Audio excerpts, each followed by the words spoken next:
let's do it again. I'm so sick of people sitting around remembering when. Why can't we do it again? Give you one reason why. You're gonna sit and reminisce until the day you die. Why did you stop? Did you get scared? Did you feel like you were the only one who cared? Well, I'm here to tell you that I'm here to help you. See that every single minute that you're living is new. Inhale the crisp, clean January air and quit swatting at those flies, they aren't there. Shake yourself loose, I know that blank sayer. Came from getting hurt, now you're afraid to care. Remember when you ventured to the dragon's lair? Tried to snatch the jewels and be a dragon slayer. I love you for that, and you know I don't care whether or not you got the key from the mayor. I know you tried real hard to be a taxpayer until you realized that that shit wasn't fair. Decided that you no longer would be a player. Support the greedy bastards and don't know how to share. So you said fuck it, 2 tears in a bucket. Pass me the ball, I'm gonna run it and tuck it. Bust through the scrimmage line, not about getting mine. Cause life is a cartoon, word to Roy Lichtenstein. Take off all your clothes, sneak on to a boat, sail to Africa, sail. Back behind a broken down galleon, I found ya. Head full of Valium, Stella and nostalgia. With the calendar, counting down Italian. Waiting on a song when the album wasn't out yet. Rapscallion, silly dilly dallying. Didn't play the show cause you were late for the sound check. Now and then you like to act like nothing matters. Howling, forget about it. But you aren't even Italian. Could have been valiant, mounted on a stallion. Advancing on the palace at the top of that mountain. Battling battalions of paladin assassins. Mighty like a falcon dressed in medals and medallions. But now you wallow in the hollowness of sadness. Latched on events past or that haven't happened. Heart full of malice, battered badly callous. Life is a party jam, not some sappy ballad, man. One more time, let's do it again. Every moment in the middle, no beginning or end. No yesterday, no tomorrow, only this instant. Spoon it up like honey, drizzle it upon your biscuit. There are 2 meanings of the word present. Today is a gift, friend. Go ahead and get it, yo, and open it. It's for you. I'm hoping it'll show you that every single minute that you're living is new. Take off all your clothes, sneak on to a boat, sail to Africa, sail.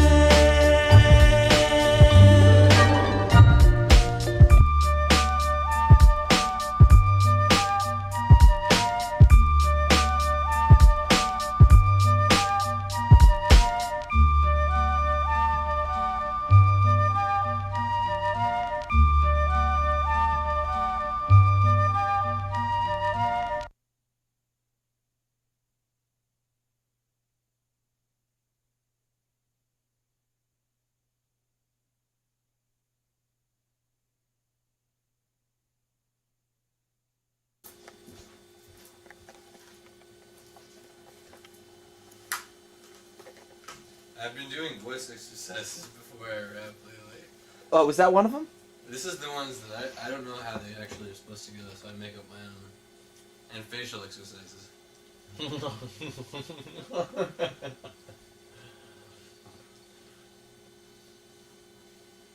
You know, Wow, when I you think do I almost dislocated my jaw. when you do those facial exercises in the headphones, I can hear the mouth noises. I'd like to do it again. I need to hear a lot more of me. I'm my own. More of you. Cool. Yeah. Or low in there. And I You need need- to warm up. Yeah, you need to face the mic a little bit more, buddy. Warm, fast, Nice. now, good, lie, death. There you go. Yeah, actually that might help. There we go. Okay. Hey Z, I found my keys. Oh wait, these are yours. What day is today? And which way are we going? I lose track of time. I'm only living in the moment. Hours in the van can get rather maddening, but it's all a part of my rock and roll fantasy. Pass me the atlas and the MapQuest folder. Supposed to be in Boise, but the signs say Boulder. Bladder's gonna burst. Please pull over to the shoulder. Better bring it while we can, man. We're only getting older. Rolling up to the club, afraid that we're late. Collect our drink tickets and we sit and we wait and we wait and we wait. It's only 8:30. How late do the bars operate in this state? Meet the local acts, green rooms in the back, and hopefully somebody will have a place to crash. All that we ask is a floor and a shower and some power for our chargers and a party after hours. Our sets are the same as the last 10 nights. Now we're awfully polished, getting hotter, watertight. Some nights kids are laughing, dancing, clapping, rapping back at us, and after some will ask for autographs and CD packages. Last call, mill about on the street, and see if we can find a kind sweetie with Lorettes. Tomorrow morning really means tomorrow afternoon. We'll hit a greasy spoon, shoot the moon, and resume. We do it because we love it, we don't need another reason. I'd love to tour forever, any weather, any season. The The life I love is making music with my friends, and I can't wait to get on the road again. We gotta pack and grab a sack and get our act on the road. We're going on tour, driving in survival mode. Every day's a hangover, every night's another show. I'm going out of my mind, but I don't wanna go home. In 5 hours, gotta drive 500 miles to hit our destination, not a station on the dial. Play a set and jet or maybe stay for a while. No 9 to 5 is my kind of lifestyle. Man, get in the van. Get the fuck out of town. Stick to the plan. Hope we don't break down. Rock a bunch of dates across the states and how. We're going on tour. We'll be coming around. We're coming for you. And you're coming along. We're on a war tour. But this isn't that song. Rock a bunch of gigs for the kids we roam. I'm going out of my mind. But I don't want to go home. And shit when I'm doing these tours.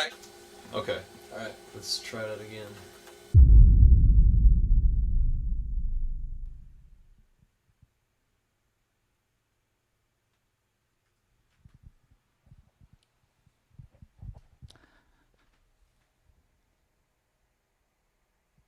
Hello, friends. Let me turn off this fan. Good evening. My name is Schaffer the Darklord. Welcome to live stream Patreon concert number 5. Tonight we're going to be taking a look back at my second full-length album, Mark of the Beast, which was released in November 2007. So we're going to be traveling back in time. But we're not really going to be spending a whole lot of time in 2007. We're mostly going to be spending time in 2005 and 2006, which is when most of the material for that record was written or recorded or inspired.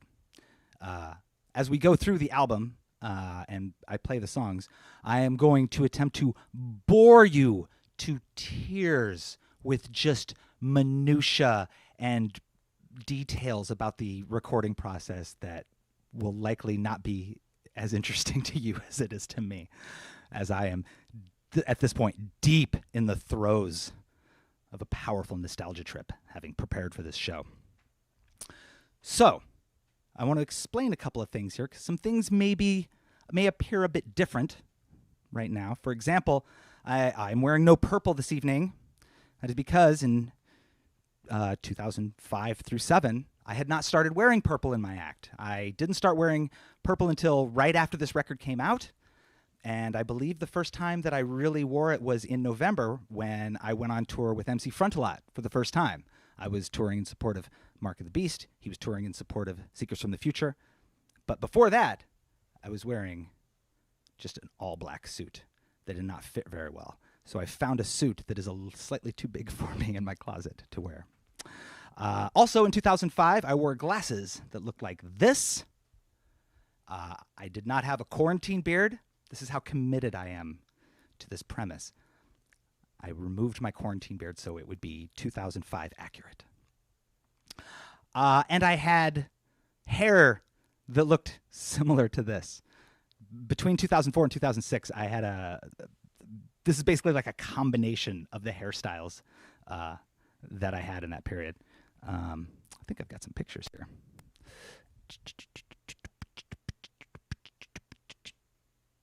Yeah, let me see here. Yeah, look at that. Look at that. Who's that creep? Yeah. And then... oh, this creep. This shaggy-haired misfit in the early stages of balding. Yeah. Anyway, yes, there it is. Mark of the Beast. That is the album that we will be celebrating tonight. And just to add, further context to this look, I dug up some footage from a tour that I did with Cool Z back in 2005. I'm going to be talking a lot about these tours from 2005 and 2006. But let's take a look at a clip, huh? All right. Okay. Bye. My friend Scott Cressendine, I haven't seen that guy in 6 years. 6 years coming to the show. Here, kitty, kitty, here, kitty, kitty, here, little kitty,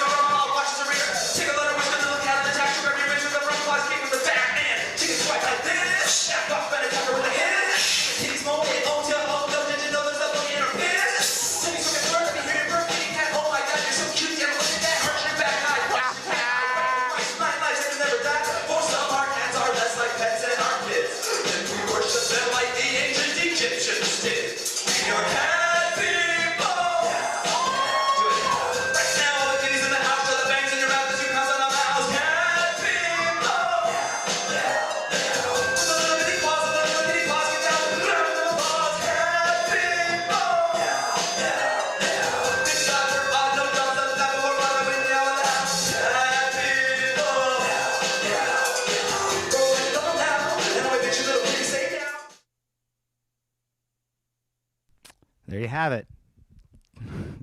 Oh, those were the days. Playing to rooms that were too big with far too many people in them. Yeah. I'm probably, since I want to stay focused on this, and again, there's going to be so many details throughout this, I'm probably not going to read a lot of comments. But while that clip was playing, I saw a comment from Stormageddon asking who did the art. The album cover for Mark of the Beast, that was me. I did that. Whoa, that's not it. That's it. Yeah. It's not a great album cover. But we'll be talking about the album cover a lot throughout the show. Okay, so back in those days, if you saw me perform back then, you may recall that all of my tracks were always controlled by a device called the black box. And I've brought the box out tonight to kick off the show. I'll be talking about the box and my history with the box more throughout the show, but not just yet. Right now, I would like to get the show started. You know, typically when I do these shows, or when I do any shows, I write a set list. And I didn't for this one, because this is literally the set list. Okay. We're going to do this. Senior Box, lay it on me.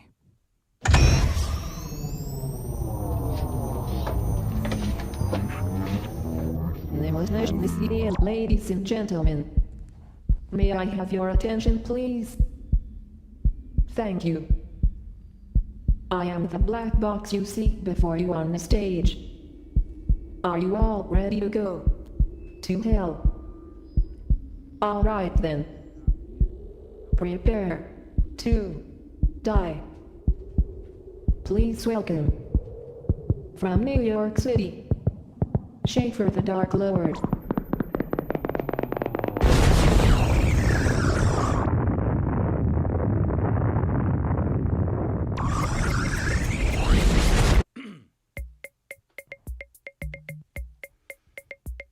Well, my name is Schaffer, and I'm here to say I can rock the mic in the old school way. I got a funky sound. Right about now, I'd like to break it down. Say what? Just call it hip-hop. And not a thing it isn't. If you listen, it's similar. It isn't any different. Rhythmically delivered lyrics from a wicked beast star, but one of this in hip-hop similarities. Cause I go bounce in my shows into rap hands. See, look at me. Now give me a dap, fans. My whole crew back during our use. We bumped Dr. Dre, grew up on Dr. Seuss. I choose to use the word rapper, cause that is most accurate. I do talk fast, use rhyming words like immaculate. Hubba bubba bubble gum, bubblicious bubble yum. Rubber baby buggy bumpers, here I come. I did raps in the past, you could call hypocritical, but I listened and learned and grew and got more political. I want to send a shout out to Random in front and those who taught me to be thoughtful with stuff and say, what? Well, I've got some damage and some baggage and some habits. My name is STD, I'm just a whole bunch of rabbits. I'm so dapper, this is a fact too. A whole bunch of rabbits stuffed inside of a man suit. I've got some damage and some baggage and some habits. My name is STD, I'm just a whole bunch of rabbits. Everyone will wonder when in spring, fall, or summer I will play their town and step to the mic. They've been begging for the rapper who's just a bunch of rabbits. When I hit the stage, they're all hella psyched. I don't freestyle. I write and rewrite words, cause to me, that's a skill so difficult it's absurd. The rappers who can are the most advanced that I have heard, where STD is just abbreviation for standard.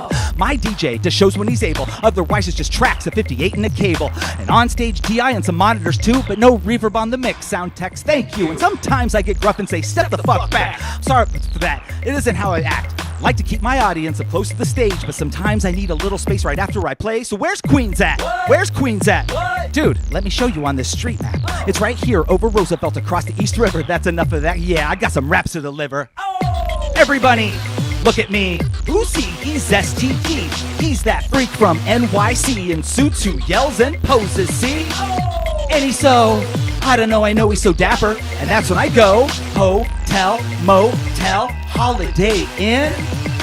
Every time I cite lines from rappers' delight, the goosebumps are jumping out of my skin. I dance, given any goddamn chance, even when I'm in the back by the merch with the fans. Pull a pen from my pocket when I autograph a poster, sipping cheap yellow beer, clear out when meet and greet's over. When a rapper says, throw your hands up, I do. When a rapper says, make some noise, I do. Your audience is part of the process, that's why I'll try to do it, that's a STD promise. I never battle rap, cause I've tried it, I'm whack. Just where I'm at, god damn it. And I won't be grammar pedantic. Language keeps evolving and its usage is organic. I got props for the real hip hop, those who pop and lock to the beat of a boom box, throwing parties on the block like fuck the cops. Stop. and you don't stop. Everybody, look at me. Who's he? He's STD. He's a freak from NYC in suits who yells and poses, see? And he's so, I don't know, I know he's so dapper. And that's when I go, don't push me, cause I'm close to the edge, and I'm trying not to lose my head. I'm a colony of rabbits stuffed inside a human costume and said, must always write my rhymes on a page of 3x5 notebooks by a Rite Aid, and I like to write them with the Pilot Precise 5 rolling ball black ink in extra fine. I don't need a titular line, sticking to my themes and write original rhymes. Indeed, I smoke weed, I rarely write without it, and once again for like the 100th time I've rapped about it. Guess I often write a song by my formula, which is 3 verses followed by 3 choruses, and often open going yo yo. It just flows and gets it going when I open the show, though I won't suggest I'm always knowing what I'm doing. Oftentimes awful rhymes just ruin an otherwise perfectly fine instrumental. Sometimes I do avoid ink and write with a pencil and erase the parts that don't sound so hot. This will all be covered in my workshop entitled This Is How to Write a Rhyme. At least it's how to write one in the style that's mine. Everybody, look at me. Who's he? He's STD. He's that freak from NYC in suits who yells and poses, see? And he's so, I don't know, I know he's so dapper. And that's when I go, ooh, ooh, go, it's animal control, but I really doubt they're coming from me. Cause nobody's yet called I'm not human at all, and that I'm Rabbit's Master's STD. Just call it hip-hop. And not a thing it isn't any different. Did you listen as I did it? I just spit a mile a minute, now I'll hit it and quit it. I'm only kidding, you with it, you in it, you get it? I'm just a baggage and some habits. My name is STD, I'm just a whole bunch of rabbits. Bass, how low can you go? If you don't know, your little brother knows. This is the end of the track called The Rabbits. Thanks for coming out to the show. Peace. Thank you. Whew. So, if you are new to Patreon, for tonight's show, you may notice that some of those lyrics are different. And if you're already a subscriber to Patreon, you may notice that some of those lyrics were the old ones. This is a challenge. I recently rewrote The Rapist. I rewrote it as a new song called, thank you, called The Rabbits. And I'm not going to go on and on about why I did it and how I did it. If you're subscribing, please check out this month's episode of Schaffer the Darklord Shows His Work, where I will, it's just 15 minutes of me owning my shit about how fucked up that song is. But yeah, it's hard to perform these new lyrics where, even though I haven't performed The Rapist in 100 years, that stuff is ingrained in there and those old lyrics want to creep out. Anyway, I'm not going to go on and on about that. We're going to keep the show moving. I got to let you know, I said this last month, we are in a heat wave. I live on the 6th floor. I only have one air conditioner, and it is in my bedroom, and it's incredibly hot, so I'm going to need to strip down a little bit. First of all, you've seen the old look, so I'm going to wear some glasses that work. Oh my goodness, that's so much better. All right, let me get rid of this.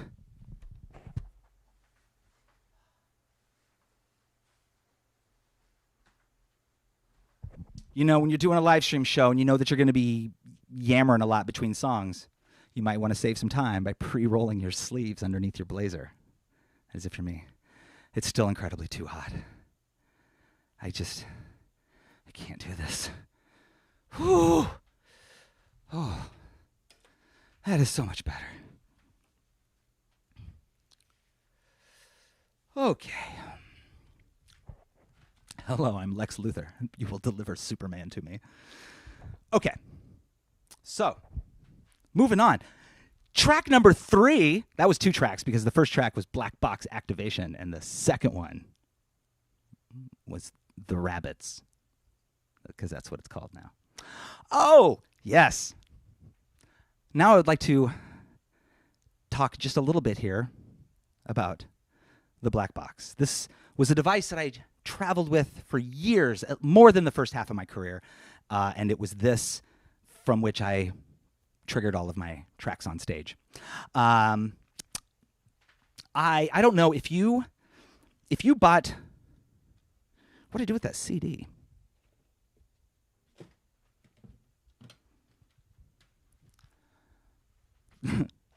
I lost my set list.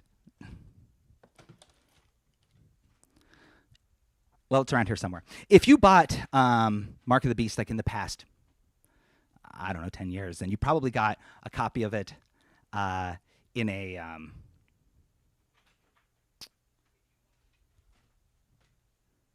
No, I'm looking for this one. I know where that one is. I need both of them. Yes. If you bought it in the past 10 years or so, you've got it in this, which is a cardboard sleeve, which is the way I have released my... re-released once an album goes out of print. But originally, it was released in a jewel case. There aren't very many of these guys left. This is the second and last album that I released in a jewel case because they don't travel well. Why? Why are these still being manufactured? You travel with 100 of them so that you can throw 10 broken ones away.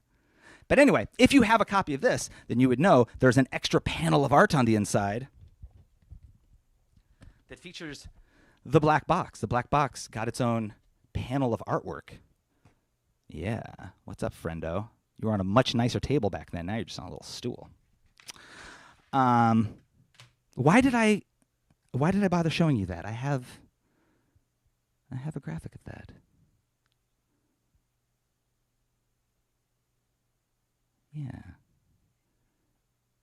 Yeah, there it is.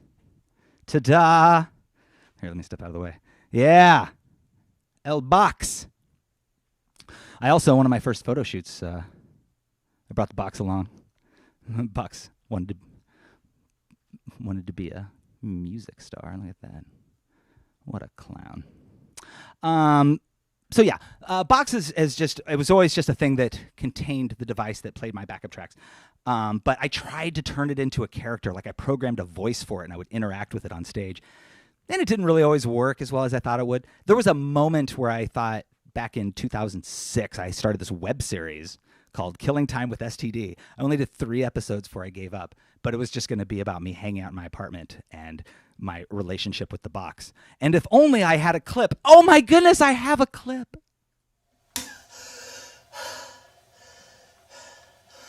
Rhythm of night. Yeah, yeah, yeah. Schaffer. Schaffer. Schaffer. Schaffer.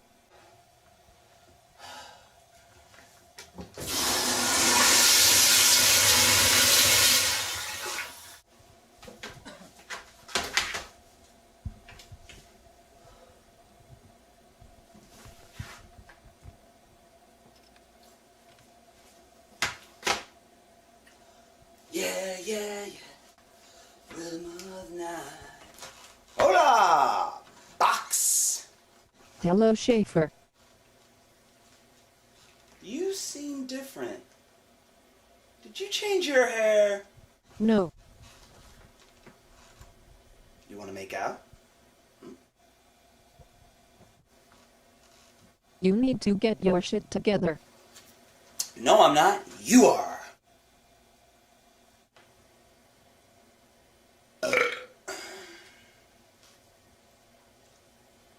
You are a complete mess. Easy there, Judge Judy. I'm just having some drinks with my friends. You don't have any friends. Oh. A douche. Yes, it's amazing that it didn't take off. it's so bad. Anyway, so I'm telling you about the box because the box got a featured vocal part in a song on this record. Now, I said I was going to try to do this all as accurately as possible, but one of the other things that's going to be different about tonight is that on a couple of these songs, I'm going to play drums, which I played drums back then. I just didn't play them in live shows, and I do now, and so I'm going to because it's fun for me. So this is going to be track number 3, 32 minutes in. And I'm on the 3rd track. I got to pick it up. Okay, so this song is, if you already know the record, you already know what the song is. If you don't know this record, it'll be pretty clear the concept of this song pretty fast. Unfortunately, I'm going to have to wake up some sleeping monsters because my 2 hairless cats are sleeping at the base of my drum set.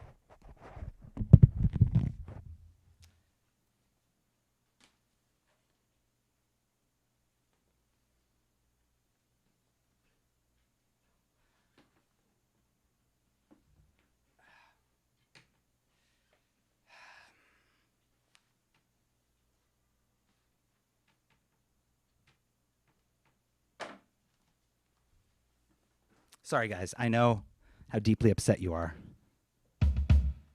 by this injustice you have experienced.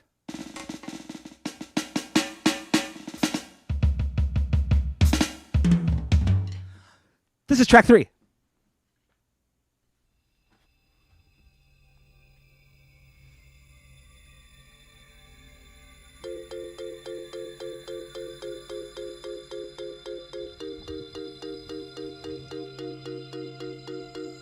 Come on, clap, clap, everybody clap. Come on, now clap, just like that. Now stop that clapping, I will start rapping. Fuck this, fuck that, fuck me, fuck you, fuck everyone here and everybody else too. Fuck off, fuck face, fuck all night long, fuck everyone everywhere, and fuck this song. Schaffer the Darklord goes. Fuckity, fuckity, fucking motherfucking duckity. Sucks how some fuckers make such a fuss when they fuck with me, and it sucks how this fucking word fuck seems to be stuck to me. Luckily the company I keep doesn't care. Everywhere and anywhere, everybody swears when their little middle fingers wiggle up in the air. Dig, use a dude and I will lose a dare, cause I struggle with this usage every time that I write rhymes. Times I abuse it, try as I might, my little left word is heard. It bites my ass, I fight it back, alas it wins. Then it slips right in, begins to blend in, fill its syllables in. And if it offends and or if in the end I defend its intent, then I'll get different friends. Come on! Schaffer the Darklord goes. Bananarama, Alabama, Hanna-Barbera, and Then the black box goes. Fuck this song, I'm so embarrassed. Schaffer the Darklord goes. idiots listen in this American era, and Then the black box goes. Fuck this song, I'm so when a embarrassed. hot David Venus beat drops, I'm on it. When I'm in the house, that house is haunted. When I'm on the roof, that roof is on fire. And every time I do tell the truth, I sound like a liar. So fuck it. Fuck this song and fuck me. Let me hear you all say fuck STD. Fuck STD. Yes, you understand, Dan. In case I haven't mentioned it, fuck you and your band. If you see Kay, tell her I say hey. Then tell her she should stay the hell away today. And if Kay takes offense to this, then just say I'm sorry, Kay. I guess that this just isn't your day. Any person heard cursing so much it's absurd. Worse than any jerk referring to himself in third person. Take it from Schaffer, cause he's a nerd and he's certain that dirty words are for the birds. This verse was terse then. Schaffer the Darklord goes. Bananarama, Alabama, Hanna-Barbera, and Then the black box goes. Fuck this song, I'm so embarrassed. Schaffer the Darklord goes. idiots listen in this American era, and Then the black box goes. Fuck this song, I'm so I'll break it embarrassed. down.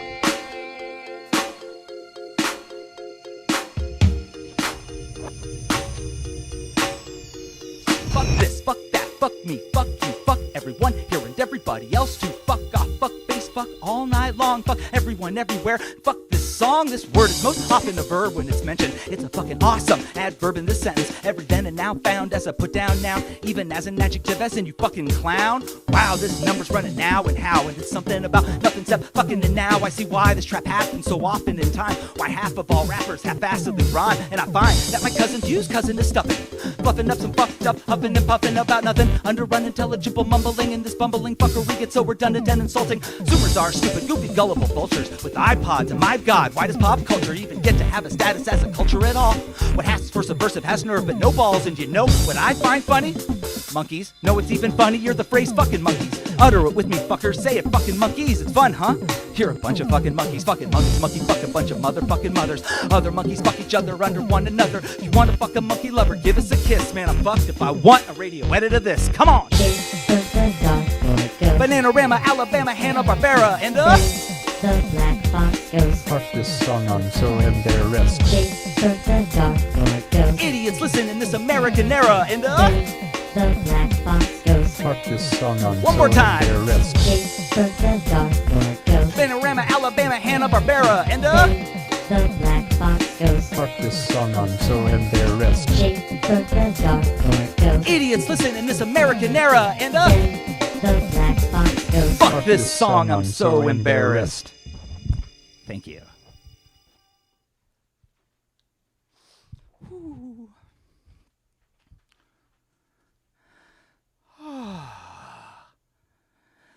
Thank you. This song is called Fuck This Song. Clearly. So, there's a fella's name who I'm going to drop a lot during this show, and that fella's name is Dave Famous. Dave was one of my one of the collaborators I've worked with the longest, and he was one of my first early collaborators. The very beginning, I got a couple of beats from some other people and struggled to make my own beats. And then Dave came along and started making loops that I then edited into arrangements.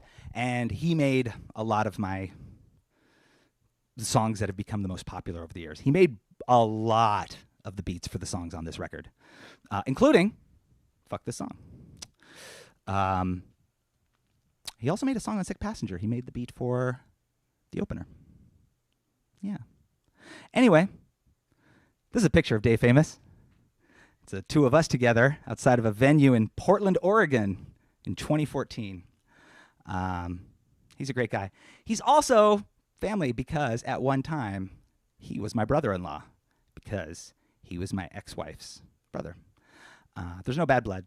I'm still good with my ex-wife, and I'm still very good with Dave Famous. I think he is just a wizard of a man and an absolute sweetheart, and I love him dearly. The first song he ever made a beat, or the first instrumental he ever made for me that I turned into a song, was this next song. This song was treated to a new Vince Vandal remix last year after I grew fatigued from having performed this song more times than I'd performed anything else in my career, and for the longest amount of time.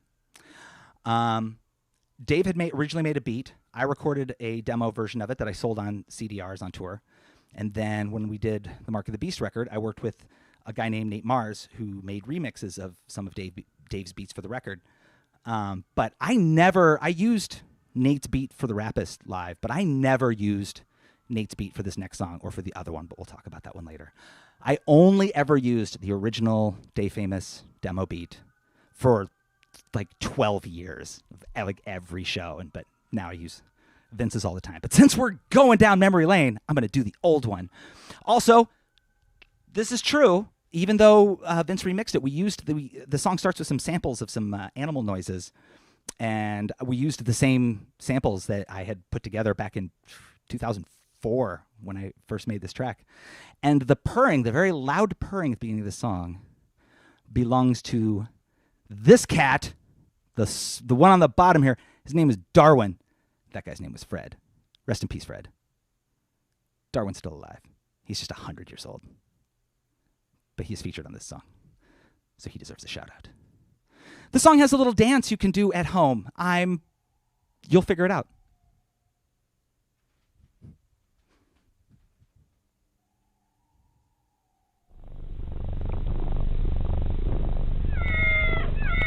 Oh, it goes like this. Listen. My cat people, throw your paws in the air. And then we go, meow, meow, do this, meow, meow. And wave them all around, but do it like you care. And then we go, meow, meow, meow, meow. Here, kitty, kitty, here, kitty, kitty, here. Little kitty licks her front paw, washes her rear. Tickle on her whisker, little cat will attack her. Grab your wrist with the front claws, kick with the back end. She can swipe like this, back up and attack her with the hiss. And the kitty's moaning, owns ya. Oh no, did you know there's ammonia in her piss? Let me stroke your fur, let me hear your purr, kitty cat. Oh my god, you're so cute, damn it, look at that. Arching your back high, flash the cat eye. Fighting with mice with 9 lives like you never die. For some, our cats are less like pets than our kids, and we worship them like the ancient Egyptians did. We are cat people. Here we go. Meow, meow, meow. Right now, all the kitties in the house show the fangs in your mouth as you pounce on a mouse. Cat people. Meow, meow, meow. With the little bitty claws and the little kitty paws, get down with a round of applause. Cat people. Meow, meow, meow. But God, we're odd, no dogs allowed, but we're proud and then we meow it loud. Cat people. Meow, meow, meow. Rub on my kid, love him now. Oh, my bitchy little kitty, say meow. Petting on my pussy like he wanted me to. Do you do what your cat wants you to do? Sure you do. Cause our cats control our actions. They run the system, and our homes really belong to them. We just live with them. Four-story cat tree stands in the corner of the home of the owner holding a laser pointer. Little bag of catnip fast to attract them. Post for the action, attack with a scratching. Acting like a captain as they pace in the place and make a biscuits in your lap with the rash in your face. Break, hit the sack, 10-hour cat nap. Feline or make a beeline for your lap. When you leave it, come home all alone. Kitty's out the cat door, listen for moans. Oh no, no, no, bite the bone of the dish. Little kitty never let the liver, chicken, or fish. Leave the ball of yarn all in the yard for the breeding. All my cat people in here in this beat are in heatin'. We are cat beep. Here we go. Now, now, now. Right now, all the kitties in the house, shove the fangs in your mouth as you pounce on a mouse. Cat people. Now, now, now. With the little bitty claws and the little kitty paws, get down with a round of applause. Cat people. Now, now, now. Good God, we're odd, no dogs allowed, but we're proud of them that we meow it loud. Cat people. Now, now, now. Rub 'em like you love 'em now. Oh, my bitchy little kitty, say meow. Now, not all cat people belong to the same team. And what I mean is that not all of us are quite what we seem. You see, all of us inside have beating hearts that are warm. But some of us have powers into cats we transform. Under a full moon or a quarter moon or a half moon, in a bad mood, bad breath, yes, cat food like werewolves. Wolves are dogs, cats, so we're sneaky sinking into the fog, and then we all got a little pink. But now tell me what you think of that. What? Playing with our own cats as cats, that's a fact. Together in packs we can track rats, play real mean, chase each other up a screen, tree or play sweet and even lick each other clean. Ravenous animals act a little wild, and we do it like the humans do it, kitty style. Fighting and fucking and hunting and sleeping and breeding and eating and killing, and that's what we do when we're kitties. Next morning we're human, we laughed and we cried, it was better than cats. Here we go. Right now, all the kitties in the house, show the fangs in your mouth as you pounce on a mouse. Cat people. Meow, meow, meow. With the little bitty claws and the little kitty paws, get down with a round of applause. Cat people. Meow, meow, meow. Good God, we're odd, no dogs allowed, but we're proud and then we meow it loud. Cat people. Meow, meow, meow. Rub 'em like you love 'em now. Oh, my bitchy little kitty, say meow. All you love them looking now. And oh, my bitchy little kitty, say meow. Thank you. That's how it goes. That's that song. What are you doing? Oh, you got excited. Box. Oh, I haven't had the joy of yelling at Box in some time. Hold on.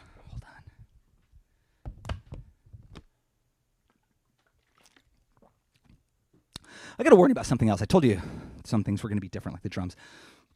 I got to warn you about this, too. So, this record is 13 years old.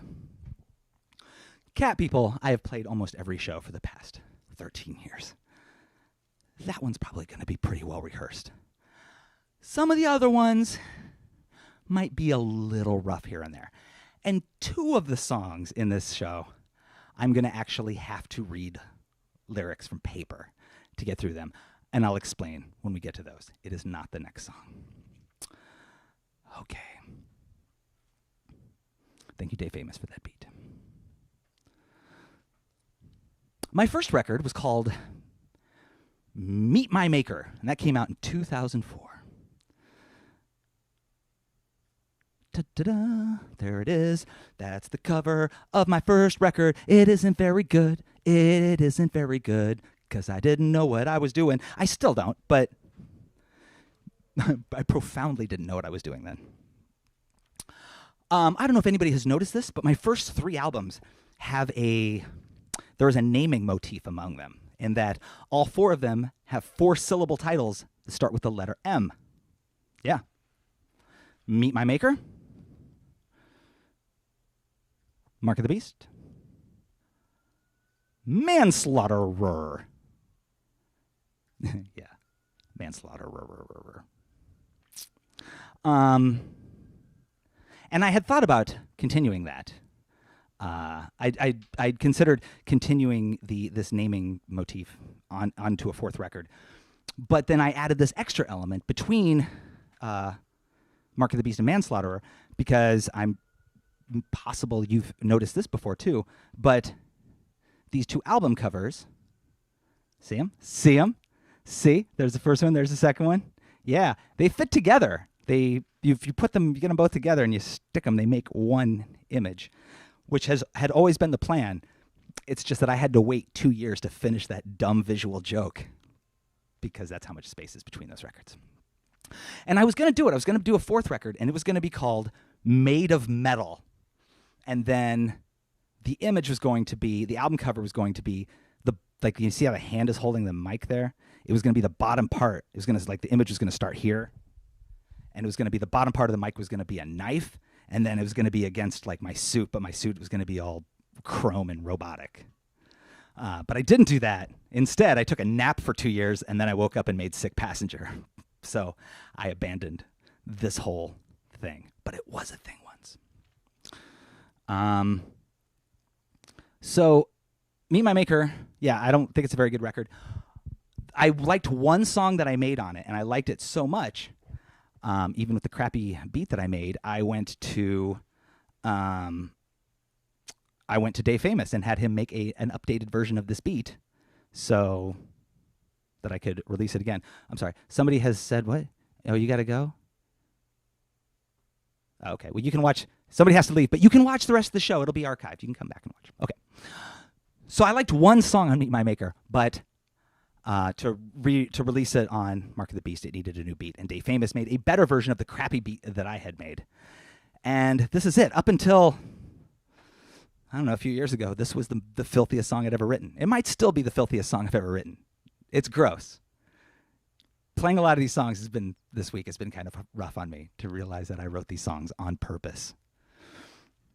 I'm going to go back and do some vintage intro work here. Folks, the following song takes place during my favorite time period in American history. The future. See, in the future, there's going to be a war fought to determine Earth's fate. This war is going to be fought between human beings and robots. It's in the Bible. Now, at this time, human beings will be in short supply because we will have decimated ourselves with disease and pollution and shitty self-indulgent rap music. And since we will be outnumbered against the robots, we will have no choice but to create clones of ourselves to fight this war against the bots. Now, in this future world 3000, I will work in one of these cloning factories.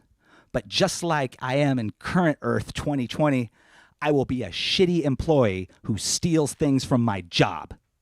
That is the world in which this song takes place. It is called Revenge of, Attack of the Clone Fucker.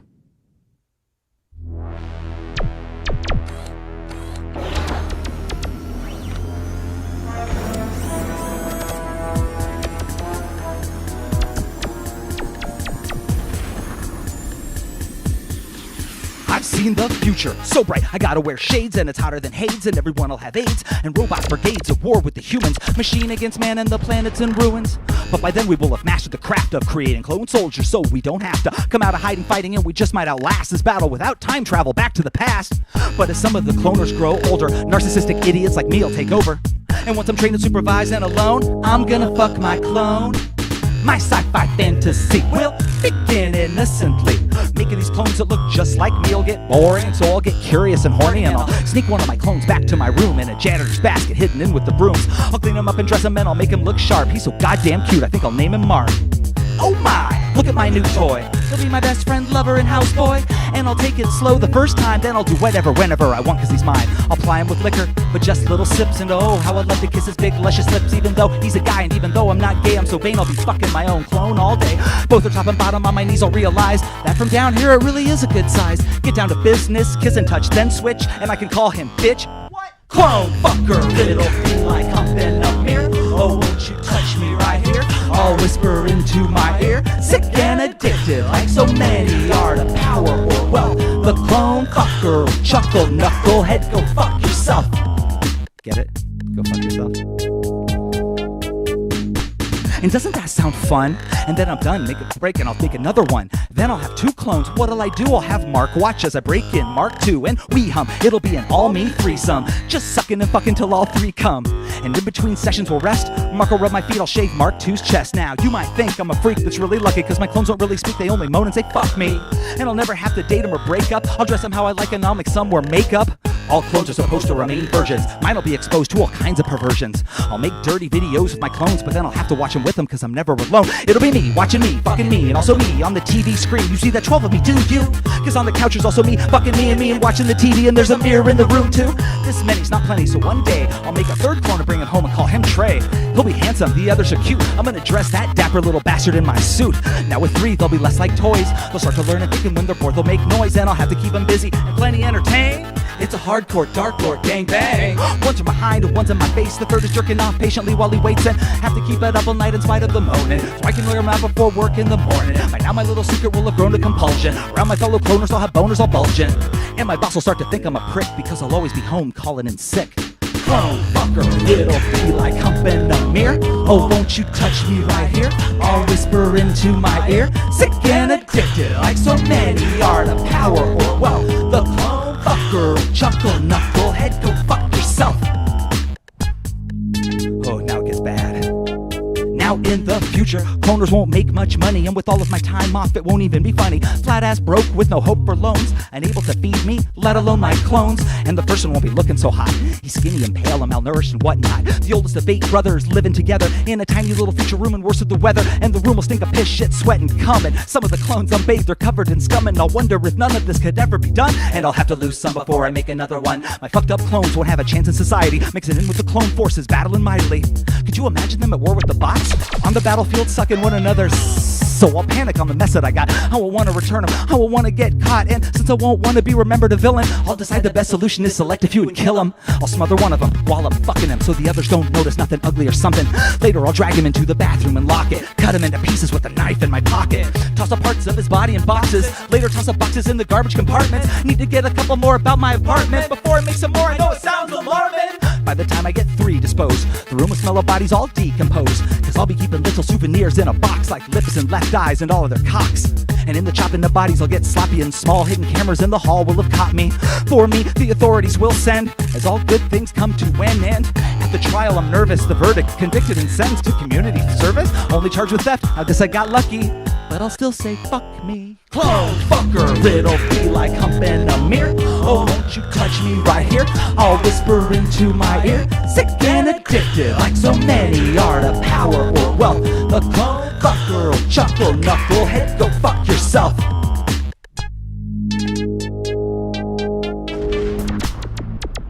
Thank you.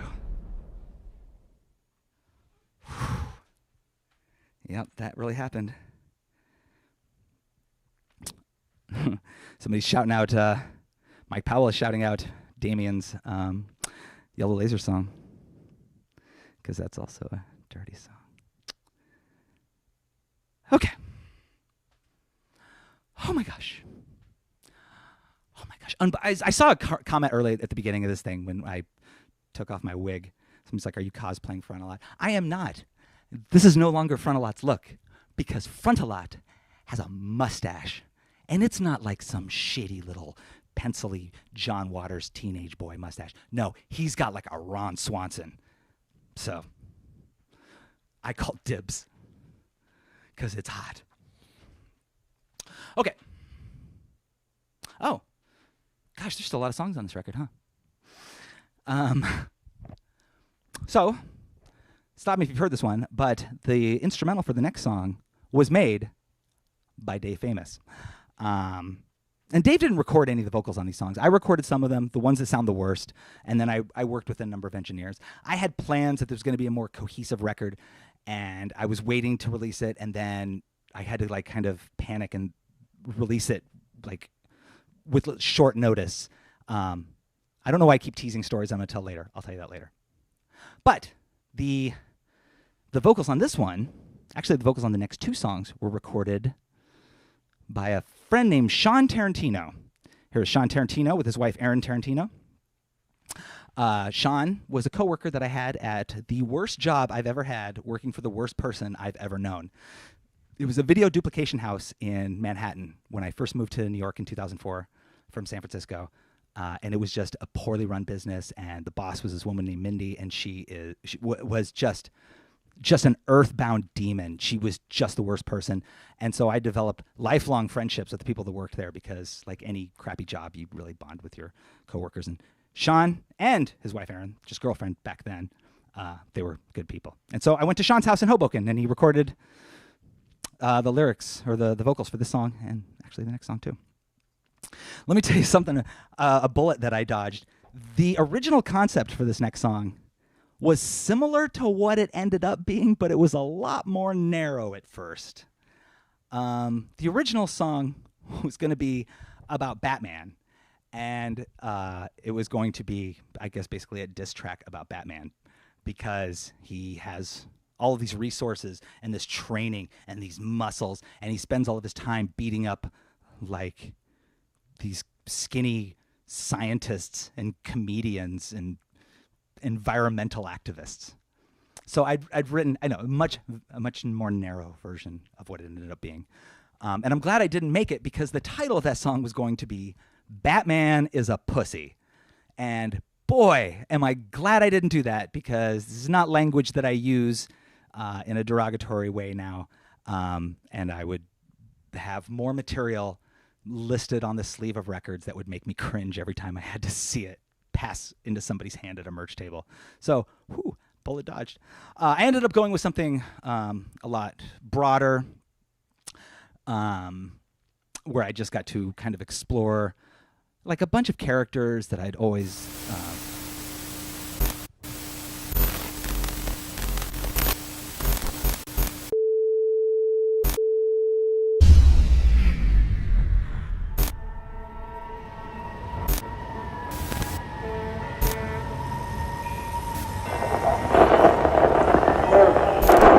People of New York, for quite some time now, I have silently observed you carrying on with your silly, meaningless little lives. Well, tonight, it would be my pleasure to liberate you from them. At midnight, I will destroy the city you call home with every last one of you in it. You can scream all you want, but I assure you, there's nowhere to run. There is a new menace in town, and it is me. Where are your heroes now? So we meet again, my noble heroic friend. This feud has brewed forever. Tonight it will end, and then there will be nothing left of you but a memory. My old foe, arch rival, nemesis, and enemy. You see, my granddad invented tying glasses to train tracks, cackling, twisting his mustache, and my dad, his spawn, carried it on in the 60s, holding hostages with atomic bombs. I come from a long line of this kind of people. You see, I represent a third generation of evil. It courses through my blood, this love of chaos and killing. So much more than just a criminal. I'm a supervillain in a mask with black gloves pulled up past my elbows. Hell no, I bellow with both fists clasped. Massive wild hair that's red or orange or green with a single silver streak. I look horribly mean. I've got an army of robots and weapons and goons and a gold membership into the Legion of Doom. Beyond the doors of my fortress, it's pouring down rain. I'm no madman, man, no, I'm fucking insane. Satellite sights aimed on strategic sites. Laser beams will vaporize the city tonight. I had to pull a diamond heist to buy a doomsday device. It'll turn the earth to ice. Yeah, it's pretty nice. Send out your signal, call in your hero. I kidnapped his lady, now his powers are zero. I'll give him ultimatums, yeah, I'll drop him like pearls. You can choose one hero, the world or the girl. The Joker, Lex Luthor, Two-Face and Bizarro, Doc Ock, Juggernaut, Ming and Magneto, Green Goblin, Penguin, Venom, Electro, Megatron, Cobra, Commander and Destro. I'm a supervillain for the bad guys with the evil eyes, fists in the sky to scream and die, die, die. Root for the bad guys, the sick and the twisted, so sadistic and wicked. That's why I root for the bad guys.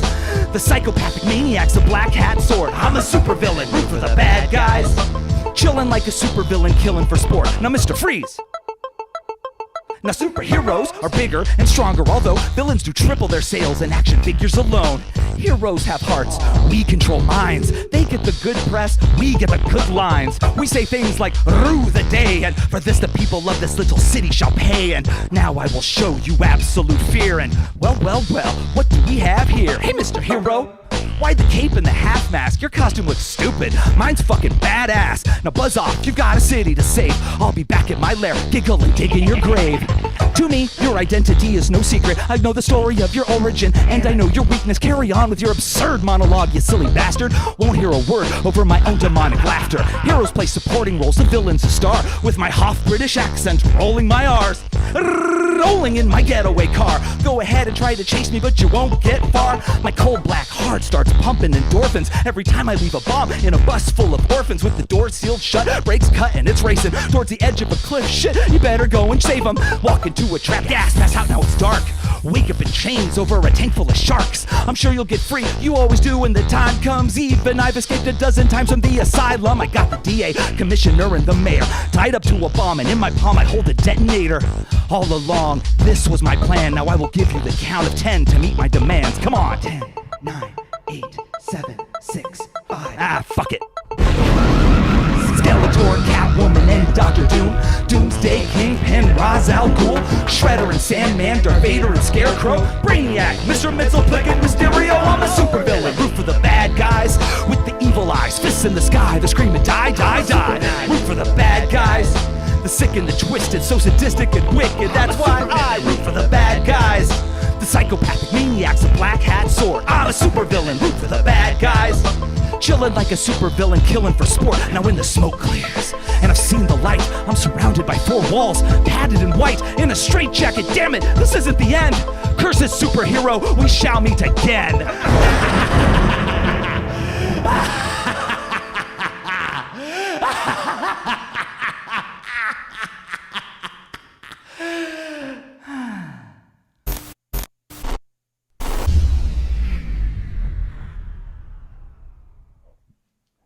But I didn't go with that title, which is great, because I'm sorry if I'm repeating myself.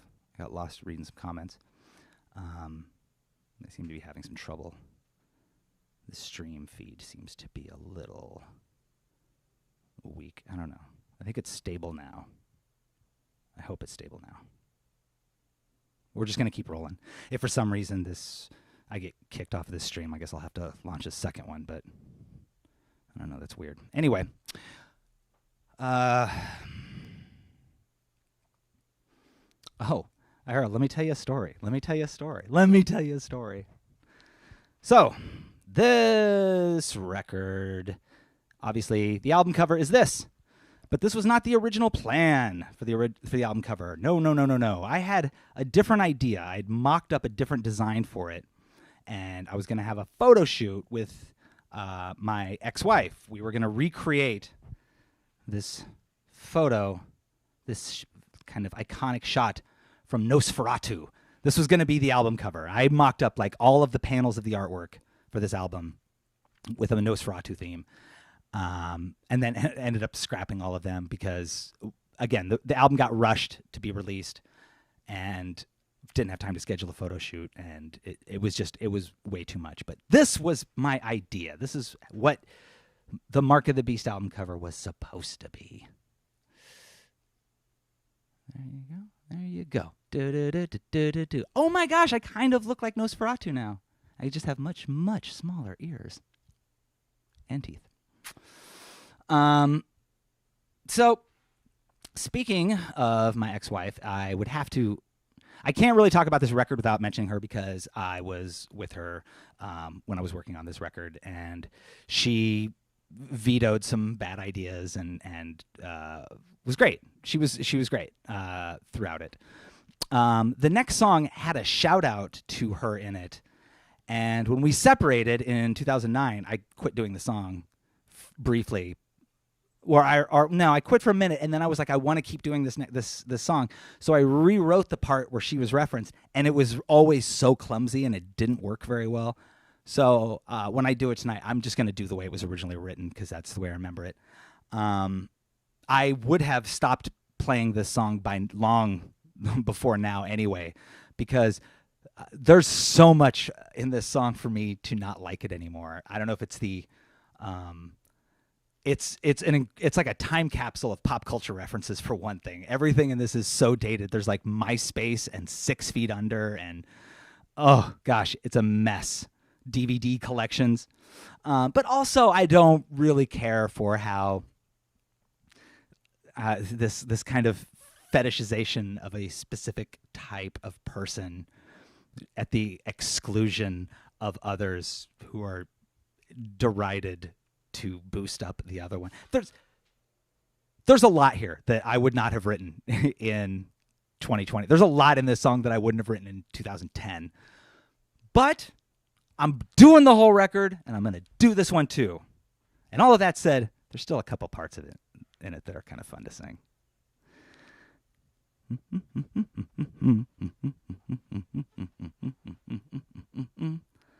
Oh, I'll tell you one thing I did do. I took that Revenge of the Nerds sample off the top of it because yikes.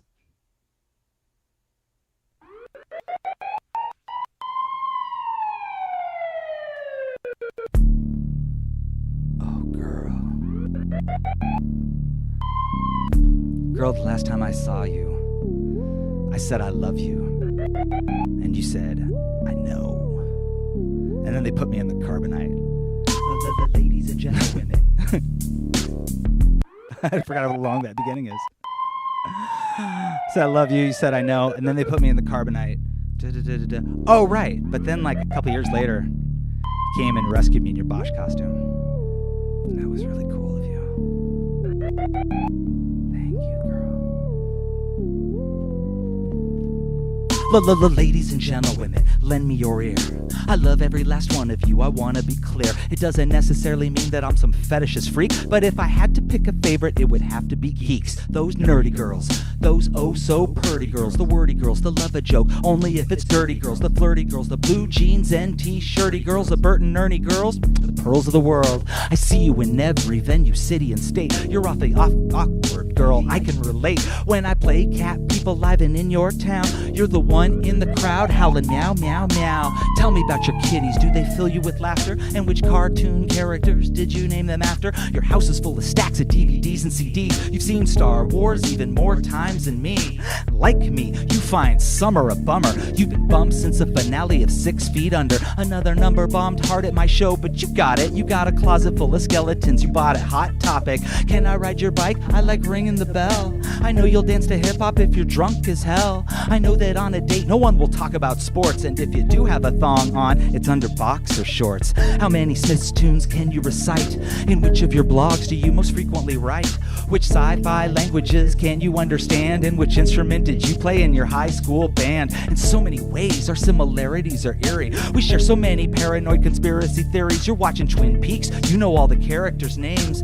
Quoting Aqua Teen and playing video games. I couldn't care less about your height or your size. If your IQ's high and you've got 4 eyes, 12-sided dice, elf dies, and I'm loving it. Not hot in spite of being a geek, but because of it. Nerds, nerds, I love those nerds.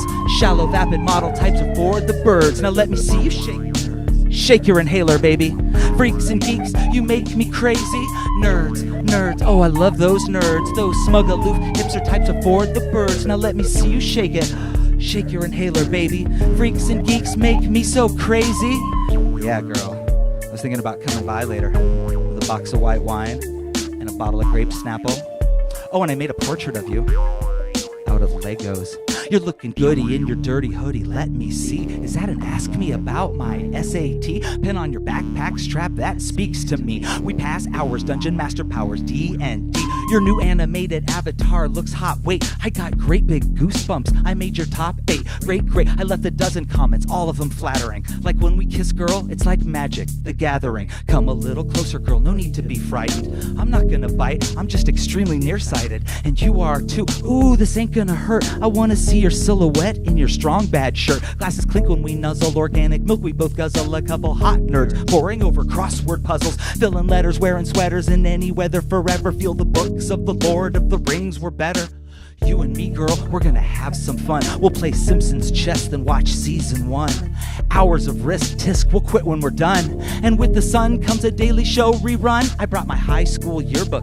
You wanna see what I looked like back in 1993? Ooh, I was skinny and pasty and I had terrible hair. Still do. You too? Do you still have high school nightmares? Were you a loner, dark and brooding, cruising through school anonymous? Or were you on debate team, hanging with the drama kids? Did you take shop? Did the jocks call you Tom? Did you ever dream of blowing up a bomb at the prom? Nerds, nerds, ooh, I love those nerds. Shallow, vapid model types are for the birds. Now let me see you shake it. Shake your inhaler, baby. Freaks and geeks, you make me crazy. Nerds, nerds, ooh, I love those nerds. Those smug, aloof, hipster types are for the birds. Now let me see you shake it. Come on. Shake your inhaler, baby. Freaks and geeks make me so crazy. I love every last nerdy girl that's been in my life. And once upon a time I called one my wife. And my wife's name was also STD. It stood for Schaffer the Darklord, cause she was a PhD. I love you dorks, I love you geeks. Oh, how I love you nerds. Oh, although for this last verse I didn't write words. So I'll go meow meow meow, meow meow meow, meow meow meow meow meow meow. Girl, meow meow meow meow meow meow, meow meow meow meow. And I'm out. Thank you. It should come as no surprise that little outro section there was written as a placeholder and then just got stuck. That meow, meow, meow part, I was just filling in space where I was going to put lyrics, and then I ended up leaving it. I want to tell you a detail that I remembered during that song. The box of white wine, a bottle of grape Snapple, that is based on a story that I heard. This guy, Mike Patrick, who was a recording engineer who recorded Rapist, Cat People, and Night of the Living Christ for this record. He worked at a studio where he recorded some bands, but he did a lot of like ADR for movies and television shows. And he recorded the commentary track for the DVD release of the Jay-Z concert movie Fade to Black. And I was psyched. And we actually recorded in the same studio, the same microphone, and I was just thrilled. So I was like, can you tell me any cool stories about Jay-Z when he came in? And his story was like, Jay-Z was really cool. He's really humble. He came in, he had like a few he had some friends with him, and he had like a few people who worked on the record and worked on the movie. Just like this kind of small crew. He had his girlfriend Beyonce, because that's how long ago it was. And Mike was like, can I get you anything before we start recording? And normally Mike was used to these kind of movie stars and TV stars being kind of big, like divas, and asking for these like ridiculous things. And Jay-Z gave him like $40 and was like, nah, I mean, if you don't mind, could you go get like a box of white wine and like a bottle of grape Snapple? That was all he wanted. And he was really cool about it. And I loved that story because I wanted Jay-Z to be cool, and he was. Mike Patrick also told me stories about working on Old Dirty Bastard's second record. And that experience was the opposite of that. There were guns on the mixer. Anyway, Jay-Z and Beyonce, way back in the day. Box of white wine, bottle of grape Snapple. Box! He asked for a box. Gosh, I love Hove. Okay, I gotta move on. I'm not certain, but I think this next song is the last one that I wrote for this record, because it just feels. I know that it was one of the last ones, and I know that it doesn't really kind of mesh with the rest of the record. It feels like it's sitting on top of it, like I kind of forced it. And I think that's what happened, is that I wanted to have like a fun song to throw into the mix, like a dance song. And so I made this song. I made the beat on this, the Boss DR5 drum machine, which I also used to make Tin Man. I still have it. And this song just didn't come out the way that I really wanted to. And so I never really performed it live. I think I did it twice when the album came out, and I didn't get a very warm response, and I just buried it. It was like, I field tested it twice and was like, nope. It's also like over 5 minutes long, and that's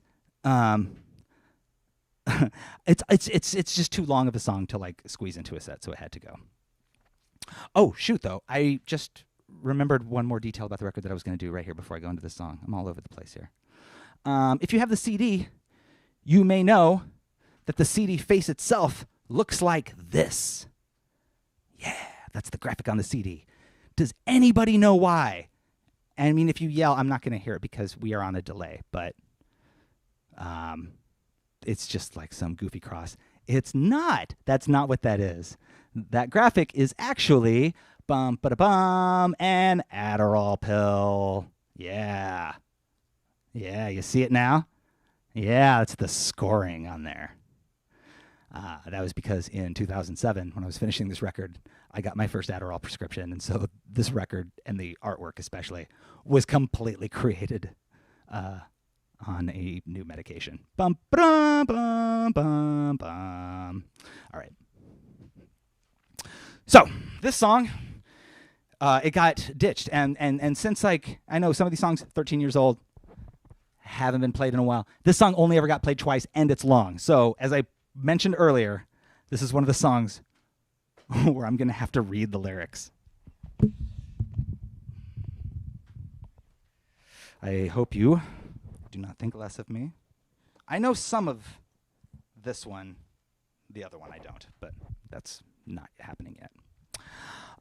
The song, the instrumental does not have it, but the album version has some samples of an obnoxious little kid at the beginning and the end, and that is me, because when I was 7, 8 years old, I had this little Radio Shack tape recorder. I was such an obnoxious little kid. I just carried it around all the time, and I was always recording, like making up goofy little songs and telling goofy little jokes and making like goofy little shows and playing characters and stuff.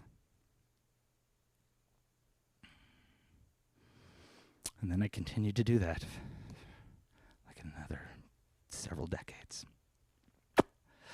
All right. So the sample's not at the beginning, is not on this. It's only on the album. But the instrumental does have a sample at the end, so I will be sure to point it out when we get there that it's a little 8-year-old me who is only different than this version of me by having way less body hair.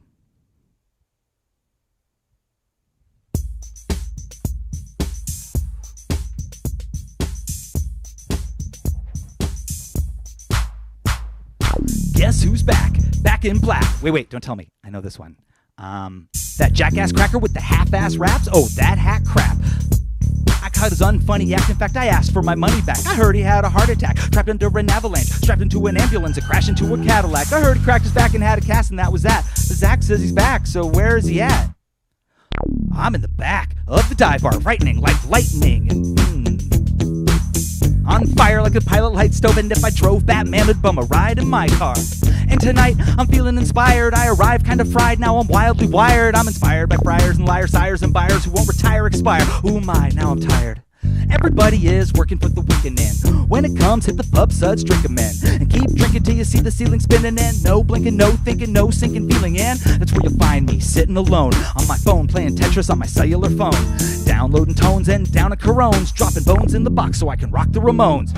Alright, it's Friday night and I might find a nice little site where I can write by the light of a Miller Lite sign. And I'm so alive, I like the nightlife. That's right. Prize fight. It's on tonight, but I'm hunting for a little hole in which I might dive. And with that, we reach the end of the first verse. Should have heard the one I wrote first, it was much worse. It was all about a nurse full of curse words. Would have been funny had laughing gas been dispersed. Whatever happened to that kid that sat in the back writing raps on napkins? Well, he's back in next to thee while you're trying to find sex high on ecstasy. And he still scribbles rhymes, still prescribing his mind, describing the times when he was feeling fine, killing time with a pint or 9, sometimes wine. But he never drops a dime on a drink with a lime. You might find him boring, got no time for him, ignore him. Hit the dance floor, and if he isn't playing pool, then he's taking your stool at the bar, so he isn't quite as far from the pouring. And he's never making much of a scene, but he's a pinball wizard on the touch machine. He's got half-naked ladies on the photo hunt screen. You'll never touch his high score, see what I mean? Have you ever seen this man at all? Maybe the bathroom stall, he stands about that tall, twitching like a kitten hitting Adderall. If you see him singing, ring him, he'll be glad that you called. We're going dive, dive, down, down, into the brink. We're going down, down, dive, dive. We'll get a drink. We're gonna dive, dive, down, down. We're gonna sink into a dive, dive, down, down. Wow, how you like me now? One chorus down. How did the performance of it sound? I guess I must have said that out loud because some clown turned around and frowned just now. Sorry, where was I? Fuzzy, was he, wasn't fuzzy, was he? Was he? I'll take that out, that wasn't funny. How about a bit about money, guns, and honeys? That's under chapter number 1 in Crappy Raps for Dummies. Oh no, you know that I won't go down that old trap for those who rap in slow-mo. So, oh, there I go. Wait, where was I going with this? I don't know. Oh, yeah, girl, that pussy's fine. And wait, was that last line really in my rhyme? Here, let me rewind. Well, and now if she's that pussy's fine. Right, like in feline, cause I'm a cat man, Batman. I swear that it was innocent, just a little synonym. I didn't mean to be explicit. And it isn't just dickin' trying to kill a minute. Quit with the spinning in the middle, end is imminent. Time is a wasting and I might do a shot and chase it. Grab my rhyme, page and face it. Half the pages I'm erasing. Step aside and now I'm pacing, bracing for the self-effacing. Now the second chorus is so close that I can taste it. Dive, dive, down, down, into the brink. We're going down, down, dive, dive. To get a drink, we're gonna dive, dive, down, down. We're gonna sink into a dive, dive, down, down. Break down. That's where the bass drops. Take down. That's where the game stops. Shake down. Often takes 8 cups. Take down. To support your temp props. Down, down. Try to find a good bar. Up, down. Oh no, that's too far. Back down. With the fella in the yellow car. Down, down. at the bottom, here we are. I got one last verse, one last chance to pass a handful of words, pass and get you to dance while I fight my urges to laugh at your pants. If by chance that happens, man, that's only happenstance. So shake it, grab your leg and take it, twist it, twirl it, girl, just break it, make it look like you don't fake it, mix it, grease it, weigh it, bake it. And who cares who is looking when you're cooking with your crooked little book and nookin'? They might see a little bit of spittle in the middle of your chin and lipple. Shine that light back into the eyes of all the guys with ties and size and lies, and that's when I'll gather up my raps and pay my tab at last about the back. Alright, it's Friday night and I might find a nice little site where I can write by the light of a Miller Lite sign. I'm so alive, I like the nightlife. That's right, prize fight. It's on tonight, but I'm hunting for a little hole in which I might dive. Dive, dive, down, down into the brink. We're going down, down, dive, dive to get a drink. We're gonna dive, dive, down, down. We're gonna sink into a dive, dive, down, down. Hey, hey, hey. Dive, dive, down, down into the brink. We're going down, down, dive, dive to get a drink. We're gonna dive, dive, down, down. We're gonna sink into a dive, dive, down, down. Listen. Dive down. Well, thanks a lot. Everybody boos me at once. That was me. What a tiny little baby boy. Yep. That song is so long. There's a couple bits in there I kind of liked, but otherwise, it just didn't cut the mustard. Okay. I am coming up to an intermission, but I'm going to do one more song before I go to take a quick little break here. This next song was the second song that I wrote. No. It was the first song I wrote after I moved to New York. When I had lived in San Francisco, I had used Craigslist for everything because I was under the impression that it was just a Bay Area thing. And so when I moved to New York, the first song that I wrote was Craigslist, and I think it's because I was homesick for San Francisco. So I wrote this song about it, and then I did it live, and I did this long-winded setup for it without realizing that like Craigslist was even bigger in New York than it had been in San Francisco. So I was just talking down to these people. Do you know about this Craigslist.org? It's great. And they were like, you chucklehead. But I wrote the song, and then before the album came out, I had released it on a demo, and it got into the hands of somebody who worked at Craigslist, and they sent it to Craig Newmark, who started Craigslist, and then this employee, she sent the email to me. Look at that. So he wrote back, and then right down right here, Craig Newmark says, first of all, her subject line is, someone wrote a song about you. It's funny white boy almost rap. It's 2004. I'll take it. And Craig says, thanks. I really appreciate it. Too much attention. Craig, that's it. That's all he gave me. I dug up that email, screenshot it just so I could show you that Craig Newmark heard this song. And he didn't even have a dozen words to say about it. It's all right. It's all right. It's all right. It's all right. It's all right. This song is one of the few songs on the album that I made the beat for. And in honor of that, I'm going to play drums on it.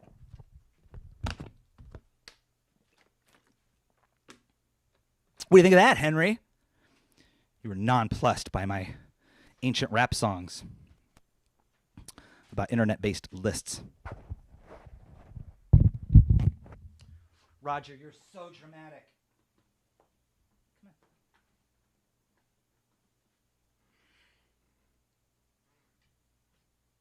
There's a Sphinx infestation behind my drums tonight. I don't know why you guys have decided that you have to be right here, but...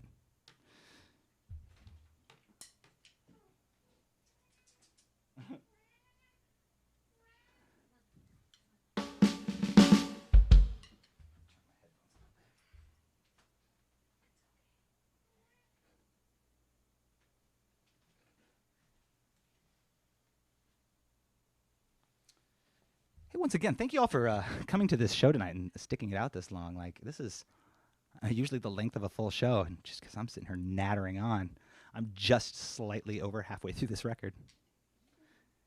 Anyway, here's this song.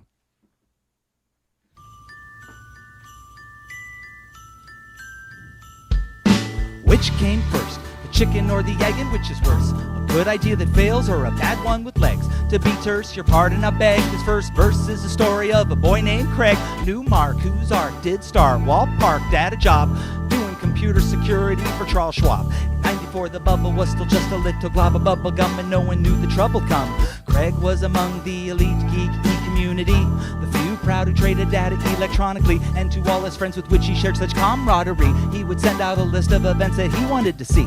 And that's how it all got started. His idea hatched, took flight, and departed. Not so much a revolution as an e-solution. Then his friend said, "Can I use a list to rent my apartment?"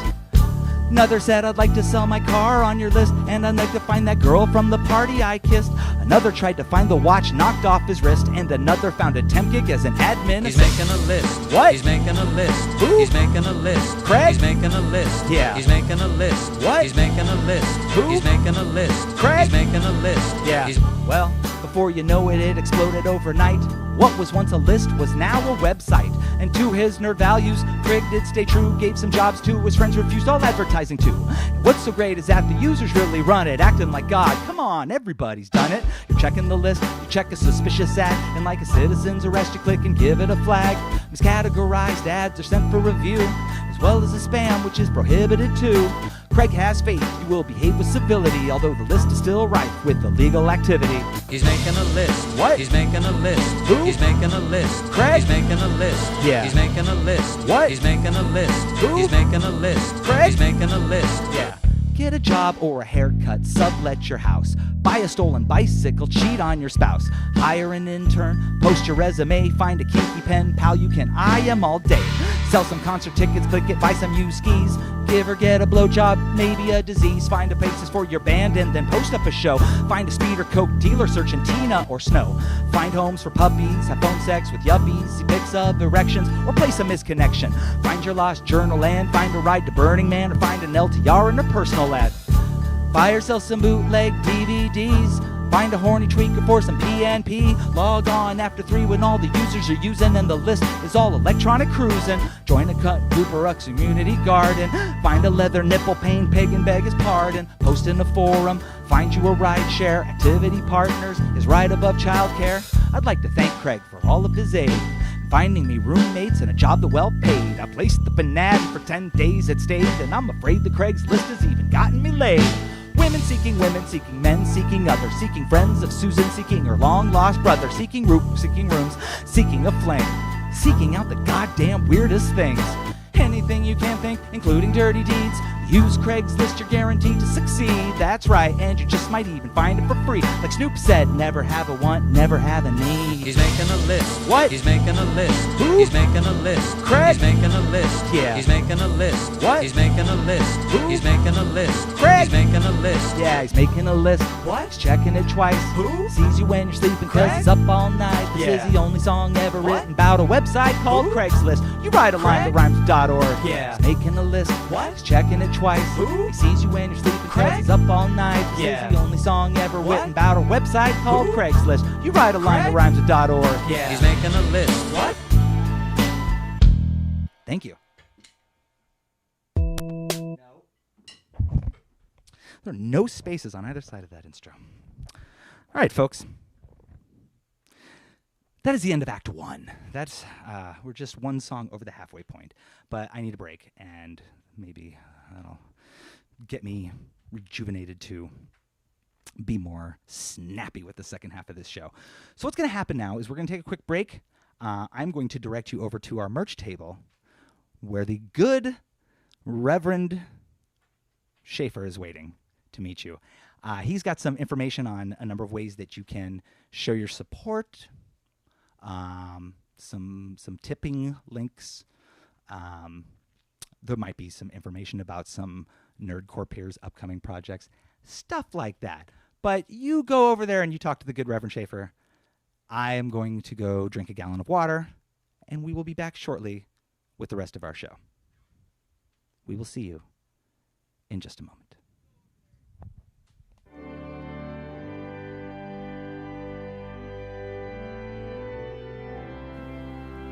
Hello, friends, and thank you so much for attending today's performance.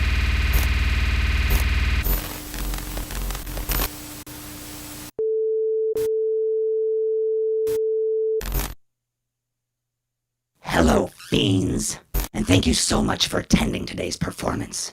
Here at Schaffer the Darklord, we offer you a number of ways to show your support. Patreon!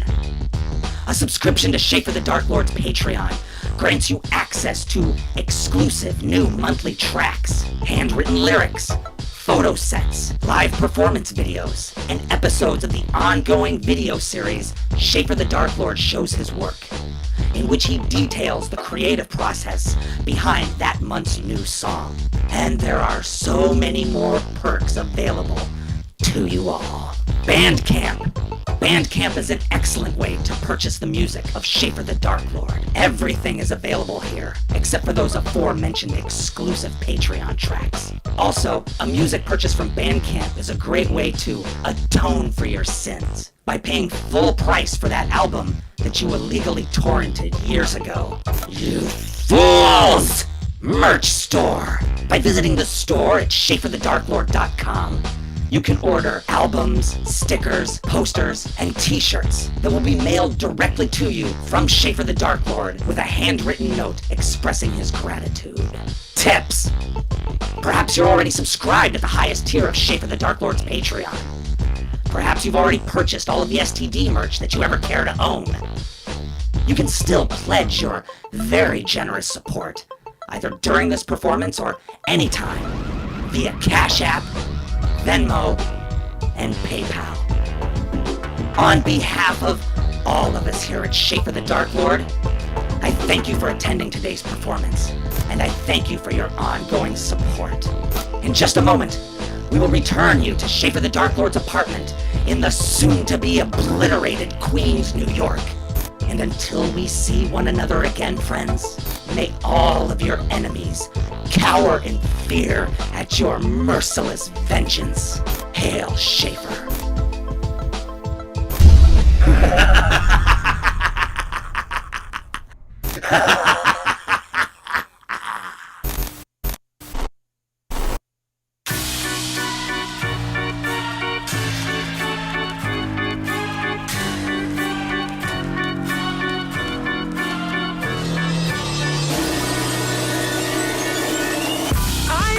To match wits with someone with plans yet still gon' get your ass kicked. I'm searching for that man, I need one to be the Joker to my Batman. Tell me, are you clever and cool? Do you want to force the world up under your rule? Are you at least 5'8"? It's rather specific, but this I can't break. About me, I'm humanity's savior. Vanilla ice cream is my favorite flavor. And I work a 9 to 5, so I'd like to fight crime from like 6 to 9. Are you evil? Tell me how's your laugh? I'm seeking someone with a troubled past. Destroy the world is all you desire, and it's pick for pick and face or no reply. Dear Craigslist, seeking mortal foe, have secret identity that nobody can know. Secret supervillain with a fire within. I'm now hiring, inquire within. Dear Craigslist, seeking mortal foe, have secret identity that nobody can know. Secret supervillain with the fire within. I'm now hiring, inquire within. Hey there, I saw your ad. Is that position filled yet? If not, please consider me and my specific skill set. Eager, self-starter, diabolical, scary mad. I'm the type of man that you're looking for. Very bad. Verbose, sociopathic, yeah, I'm a sexy brute. Just under 6 feet, just over in my exosuit. You should see my island there, it's kind of a holy place. Collection of bloody capes displayed in a trophy case. Tell me, do you roll with the team or only solo so far? You got a sidekick? Cool, I've got a crowbar. And a master's in murder with a minor in killing. My favorite sounds a tie between exploding buildings and crying children. Weaknesses? I guess it's hand-to-hand combat, but my henchmen will handle that end of the contract. I look forward to this. Hit me up before a match. P.S. How's that? Pics and references attached. Dear Craigslist, seeking mortal foe, have secret identity that nobody can know. Secret supervillain with a fire within. I'm now hiring, inquire within. Dear Craigslist, seeking mortal foe, have secret identity that nobody can know. Secret supervillain with the fire within. I'm now hiring, inquire within. Dear Mr. Darklord, thank you for your interest. I was ecstatic when I read about your henchmen. You've got plenty of fight alone, I trust. Reference the funeral home, that was a nice touch. Honestly, sir, I'd love to meet. Maybe we can get together for a bite to eat. I know a wonderful place, it would be my treat. And we could finish out the night with a little bit of justice. Dear Craigslist, seeking mortal foe have secret identity that nobody can know. Secret supervillain with a fire within. I'm now hiring, inquire within.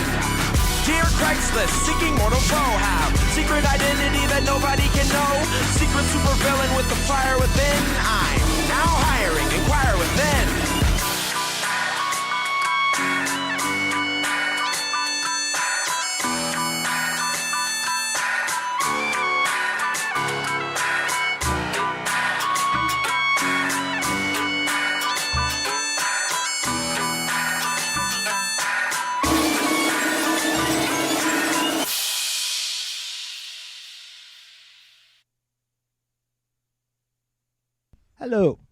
Hello, friends.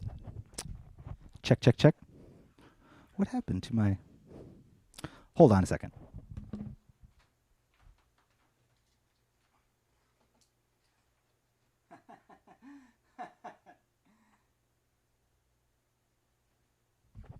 Hello, friends. Did you have a nice table? Did you talk to the good reverend? Great. Okay. We're just going to keep it moving here. What is going on? Okay. All right. So we're going to keep moving. This next song was a beat that was made by Dave Famous. Yeah, that's right. And this still remains one of my favorite songs that I've written.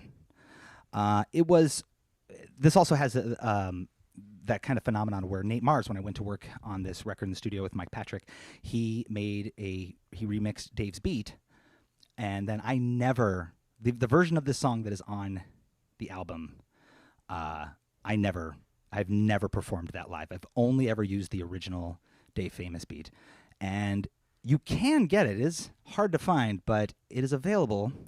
In 2005, a split 7-inch was released. On one side, it is this song. And on the other side, this guy, Larry Boothroyd, who's the bass player for an alternative tentacles band called Victims Family, he did a faithful recreation of the Kiss song, Christine 16. But he, instead of making it a gross Kiss song about a teenage girl, he made it a song about Jesus called John 3:16. But it's a great assignment in how faithful he was in recording all of the instruments to make it sound just like Kiss, but about Jesus. And this is the only place, this 7-inch, it's on thick white vinyl. I only have a few copies of it left, I think, after all these years. But this has the original Dave Famous beat on it. The only version of it that I have ever used to perform it live. That's the story. That song goes like this. Whoa. Some say the Savior first lived during the 30 years or so between BC and AD, 2,000 years ago. A man of myth and legend stories, maybe you've heard him. He was a Jewish carpenter and his mother was a virgin. His name was Christ and some thought him odd because he preached in the streets and claimed to be the Son of God, performing miracles, did little to win over the Romans. Infuriated by his acts, they called him a showman, so they tackled him and shackled him and whipped him and beat him and tortured him. They did everything just short of believe him. They nailed him to a cross and left him in the sun to die. Now here's where the story varies in everybody's eye. You can believe that on that date he made his fate, or you can believe he came back 3 days later. You can believe that he shall return again to commence the Armageddon and the judgment of men. He won't descend from the heavens, he'll emerge in the earth with worms in his eyes, his blood dry as dirt, all bones with little chunks of mummified flesh. Even the bugs in his bowels will be repulsed by the stench. Hungry as hell, not eaten into millennia, and he'll immediately need to start pizza. He will search for the first church as down come the rains, moan in Aramaic with a craving for brains.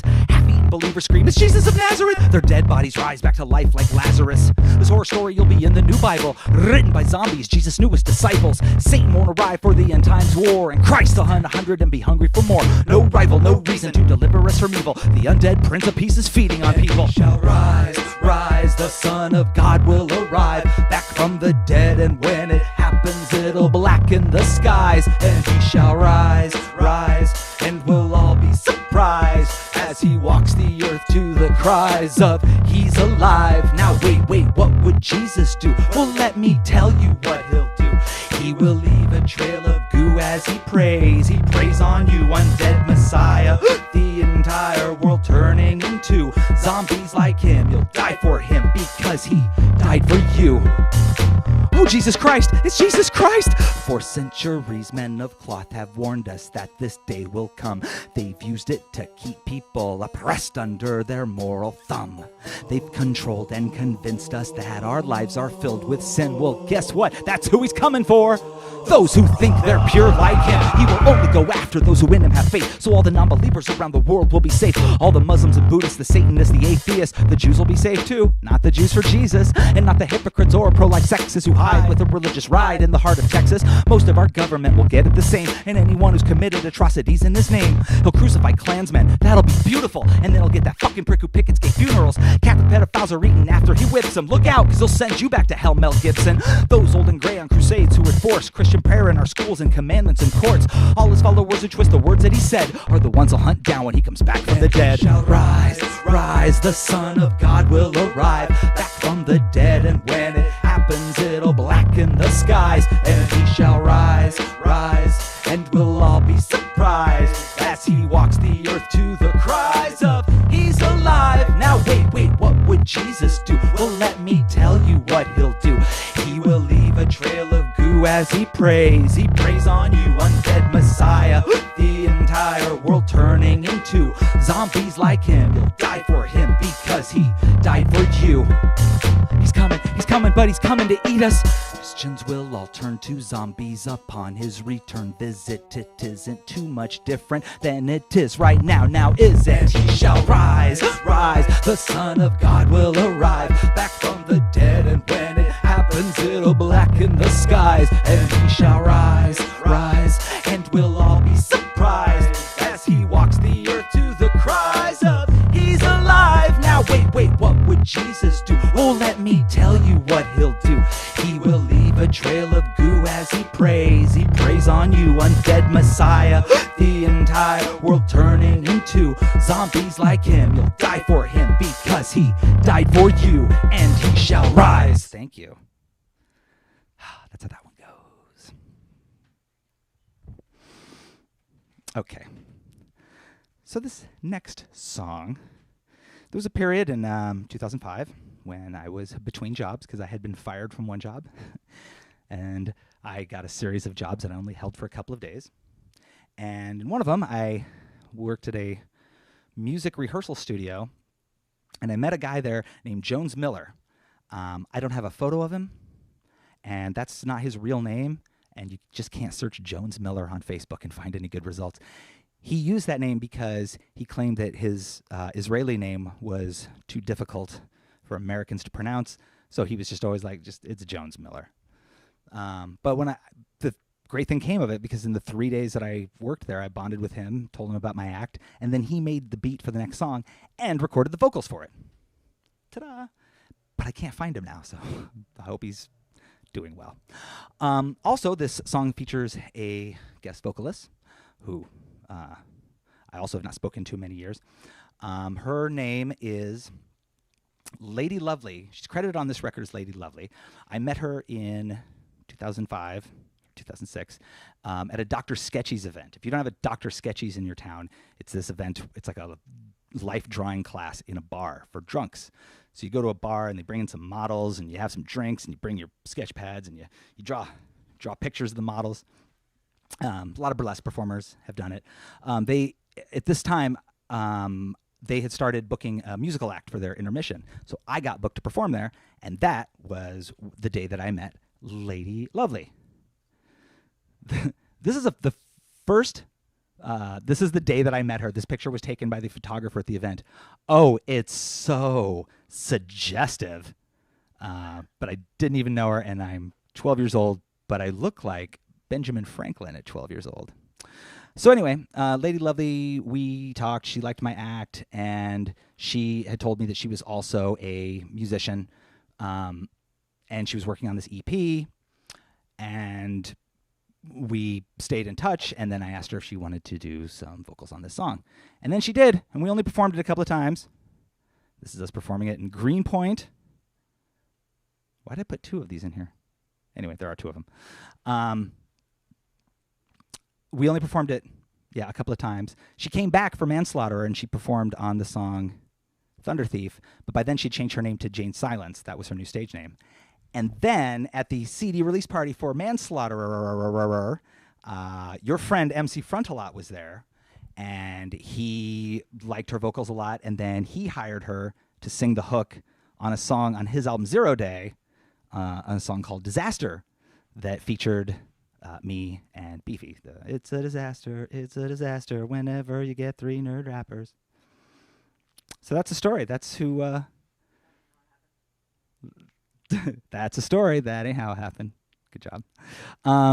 But yeah, we only got to do the song a couple of times, so this is another song for which I do not remember any of the lyrics, so I will be reading them again.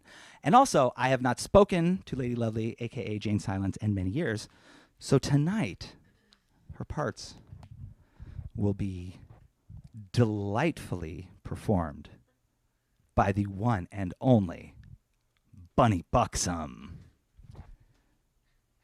Hello, Bunny. Let me give you this. Let me get this on, see if you can hear it. I want to be on that side of you. Oh, yeah, let's switch.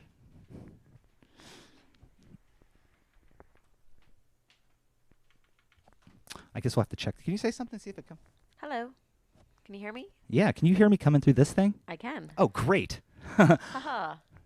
Every time I bring you out during one of these shows, it's always like, hey, look, it's Bunny. Now let me tech a bunch of garbage, which I could have done before.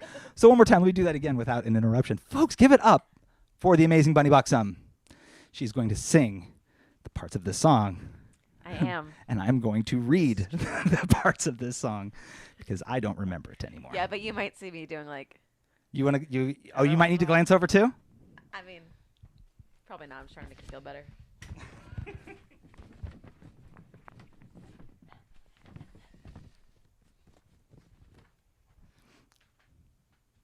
I just have to say that was the worst mic check ever. You're like, say something. Hello, can you hear me? Worst. I can hear you. I'm know, going to but- turn you up a little bit, though. Okay. But I mean, that's a boring sound check, no? No, I mean, it's really just a matter of knowing if that monitor speaker works. Because your hair looks too good to put on headphones, and I only have one set of in-ears, and you don't want to wear these now. No, I don't. Ooh. Things Sweaty. live in there now. Water creatures. So we're going to perform this song that is called Rich Man. Yes. Feel good about this? I do. Great. Here we go. All right.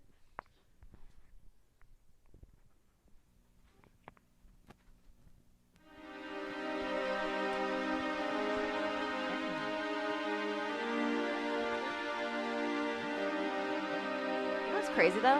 What? It's July It is July. 2nd. Do you know what that means? My rent's already a day late. Yes, that's what that means. I should probably pay that. Might be a good idea. Animals that live here. Yeah, why don't you guys get a job? They're so lazy. All they do is sleep all day. You've seen. Diamonds and emerald, pearl, silver and gold. Roll in a Beamer, Maserati, a Ferrari, a Rolls. Cole Benjamins and multiples of tens and rolls. Persian rugs and drugs filling cereal bowls. A fleet of limousines idle lined in the lot. A penthouse with a helipad, a 50-foot yacht. A mansion in the Hamptons and a getaway spot. These are just a few of the things that I have not. I'm so stone cold broke, you know it's no joke. I get an embarrassing paycheck. Half pays a late rent, half Uncle Sam gets. I haven't been paid yet. The only big numbers I ever see are in my debt. Believe I still live this life. I cry, when's this ship I've heard so much about gonna get in? It's ridiculous. Sick of this shit, driven witless. Can I get a witness? Can I get 10 cents? Can I pay my dues and use my debit? Get it? Swipe it, type in my pin, reject it, forget it. Denied had I a dime every time ATM said it. I dread it, but my migraine is worse than my credit. And I got holes in my pockets like the ulcers in my tummy. Receipts in my wallet stuck to something black and gummy. Disposition so unsunny, wanna hear you everybody say, no money, money, no money, money, money. I ain't got no money. I'm so broke it ain't funny. No land of milk and honey for me and everybody. Sing. Oh, what will my ship getting? On the dock I'm sitting with open hand. It's a bitch man living like this in a end of a rich man. Oh Lord, I've been living in this poor well like this for forever, and I bet I will forevermore. Barely eking by, seeking out the dollar stores for necessities upsettingly I still cannot afford. Every week for 40 hours, juggle taking orders. Every weekend struggle, try to buy a beer with quarters. Days are getting longer, but my life is getting shorter. Can't afford the paper, read it in the corner at Borders. I have resorted to cutting corners, tied to my belt till I felt it in my pelvis. Buckle-shaped welts helping overall deterioration of my health, which is supposed to be the least I have in lieu of no wealth. And I tell myself I gotta get a job that pays more than I've ever made, more than minimum wage, and try to save for rainy days and a wide array of raise. A half-price sale at the dime store, $4 days. What would I do with the fortune? Plenty. Of course now, I would even settle for 20 or a tenny just so I could get breakfast at Denny's instead of standing at the Coinstar jar full of pennies. Gotta play the lotto if I wanna win it. Luck will win a one-way ticket from this rut in which I'm stuck. They say the best things in life are free. I say that sucks. The best stuff costs $50 and up. $1 million. Let me break it down. In single bills it would weigh over 2,000 pounds. That's 1,000 Benjamin Franklins and 5,000 pictures of Ulysses S. Grant and 10,000 Andrew Jacksons and 20,000 Alexander Hamiltons and another 30,000 Abraham Lincolns and 50,000 of the George Washingtons, plus another 100,000 of them in quarters at 200,000 FDR dimes to the order. 50,000 nickels plus 5 times as many right-facing copper-headed honest Abe pennies. That's a plenty of cheddar. That's a thick stack of lettuce. That's a whole lot of dough. A great big loaf of bread. It's a big chunk of change with which, man, even an Oliver Twist kid could live like a rich man. Money, it's a drag, the root of all evil. Can't buy happiness, can't buy people, put a price on everything. Grab at the brass ring, brass in my pocket going jing-a-ling-a-ling. Sing, cash rules everything around me, cream. Rags to riches, it's the American dream. Gold digging, big riches, living, swimming in them. Running a rat race, the rich man's winning in them. I ain't got no money, I'm so broke it ain't funny. No land of milk and honey for me and everybody. Sing! Oh, when will my ship get in? On the dock I'm sitting with open hand. Life's a bitch, man, living like this in the land of a rich man. Hey, hey, hey.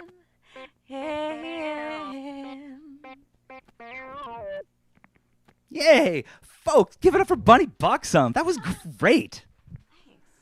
That was great, Good too. job. I read.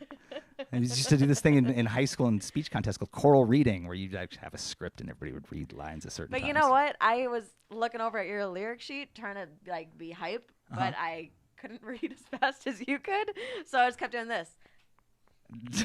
Like, I'm gonna say the thing. Well, No, I also I'm not. found an old Word document and I printed out those lyrics, and then I didn't check them until like yesterday and realized that it was like an early draft, so I had to go through and look at this. I had to go through and like edit my own lyrics because that was I not like what it looks censored. It's like no. it is. It was all just full of dicey language. Anyway, I got a couple songs. If you wanna just hang out.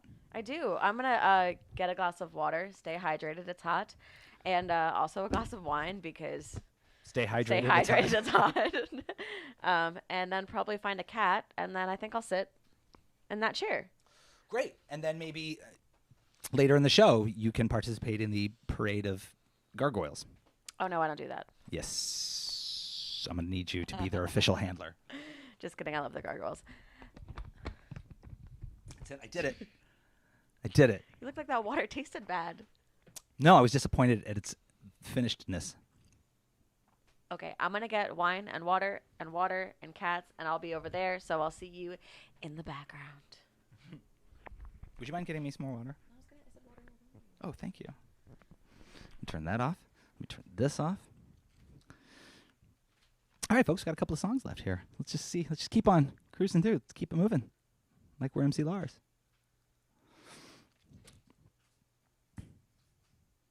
Okay. Let me tell you another story about some of the artwork on this album.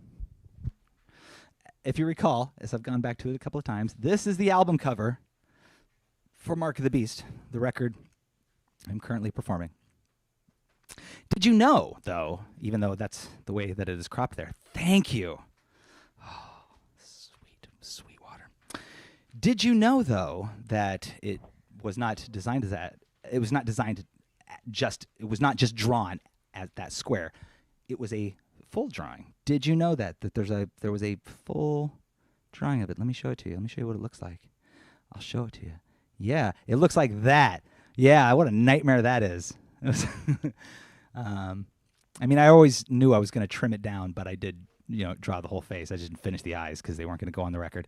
And did you know this? Did you know that it was actually a photograph first? Yeah, that illustration was made by just tracing over a photograph with the mouse. This is the original photo that ended up on the Mark of the Beast album cover. Look at that. Again, with the Benjamin Franklin glasses. Bloop, bloop, bloop, bloop, bloop, bloop, bloop. This is the next 20 minutes of the show. Bloop, bloop. It's not. Okay.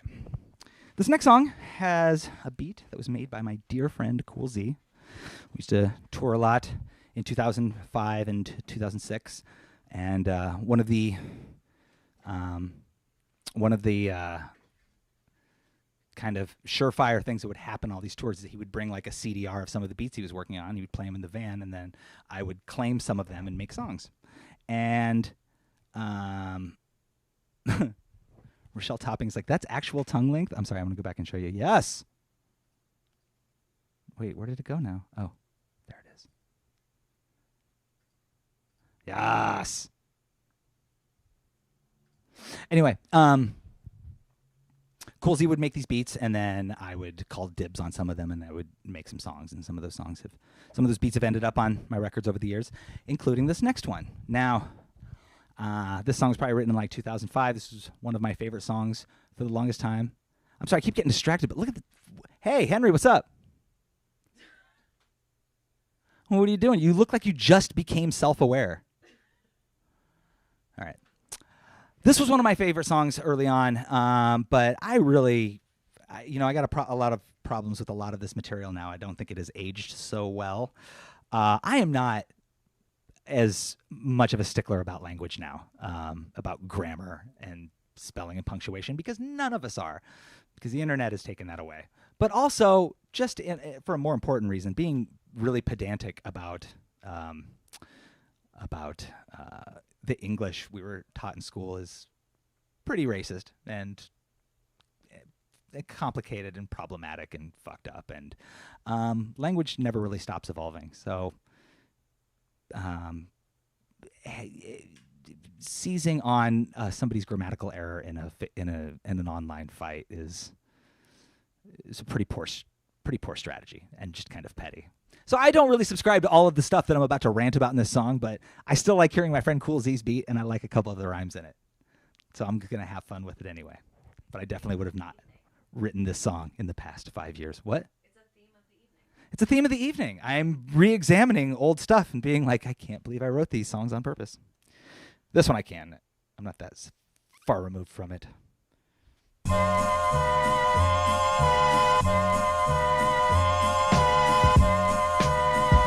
I used to have some opening chatter during this where I was like, folks, I'm going to give you some instructions on how you can fix our language.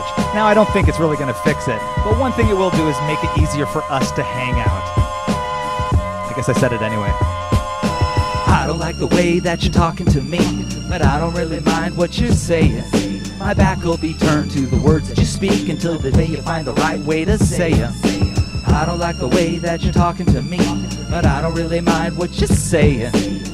Back turned to the words that you speak until the day you find the right way to say them. People!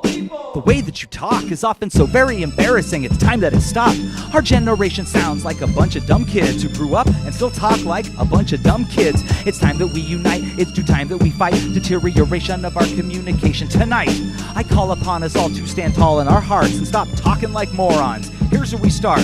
When typing, email, please be aware that there are 3 different forms of the word pronounced there. If you dare misuse one in a letter, beware. I will delete you from my friends list like I just don't care. The first is spelled T-H-E-Y''re. It's a contraction of the noun they and the verb are, you see.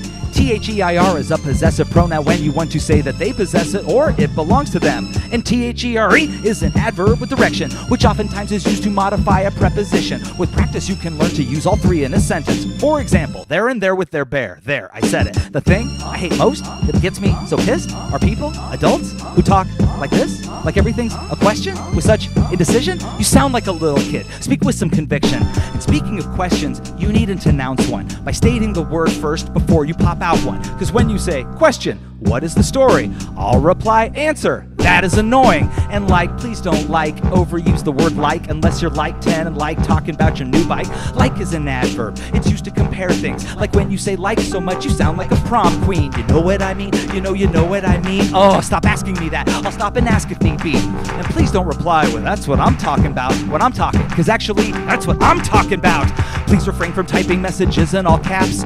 Please cease abbreviating happening to haps. Stop with the fake words like guesstimates and factoids, and never use more than one exclamation point. Enough with the quote fingers, I get it. The tone of your voice and your choice of expression alone should suffice to imply that you're being sarcastic. You're only slowing down a boring story with a hand trick. And you gotta stop using the word gay the way you describe a dislike. Like when you say, that's such a gay car. This song is so gay. Are you in middle school, you little fool? Act your age, okay? Enunciate, articulate, and say what you mean. And speak up so I can hear you, but you don't need to scream. Don't talk with your mouth full and don't interrupt me. And if you say end of story, then I will leave abruptly. All of these lazy and unnecessary phrases make us seem so very dated, almost as we're half our ages. Try to make a change and maybe then in the end, we can be friends. But until then, I don't like the way that you're talking to me. I don't really mind what you're saying. My back will be turned to the words that you speak until you find the right way to say them. I don't like the way that you're talking to me. I don't really mind what you're saying. Back turned to the words that you speak until the day you find the right way to say them. Thank you. Oh. Thank you. This song's called The Way You Talk. Don't ever request it because I won't play it live. Or most of these. I'll play a couple of them. Oh my gosh. Okay, so here's a story. Boy, do I have a story for you now. So, first the backstory of this. When I was... Carrie. My sister Carrie. What up, Carrie? Carrie says, Bunny, ethereal glow is a great look on you. Okay, so first the backstory for this story. When I was a teenager, my life changed when I became an obsessive fan of a punk rock band from the Bay Area called the Dead Kennedys. I was in this little rural podunk town, and something about listening to them rant about politics that I didn't even understand just unlocked something in me and made me come alive. I loved this band so much, but especially this guy, Jello Biafra, the lead singer of this band. So, you may know that I wrote a song about Jello Biafra. I'm not about to perform it, and I won't be performing it in this show. I just don't want to create false hopes. Okay. So, in 2005, I wrote a song called My Dinner with Jello.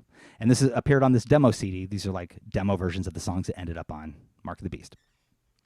I wrote this song mostly because I had been a lifelong fan, but also Jello Biafra was one of the few impressions that I did and did really well, and I had no outlet for it. Like there was no way that I could ever show that off because there just isn't a lot of like you're at a wedding. Hey, who wants to hear my Jello Biafra impression? I'm like, dude, they're doing the vows. Shut the fuck up. So I made this song where it's like a fictional story about where I meet my hero Jello and we go and we have dinner. And of course in the song, I don't know anything about him in real life. So in the song, all the lyrics, everything that he says are just lyrics from Dead Kennedys songs. And that was it. That was my song. And it's really long and very self-indulgent. So I released this demo CDR.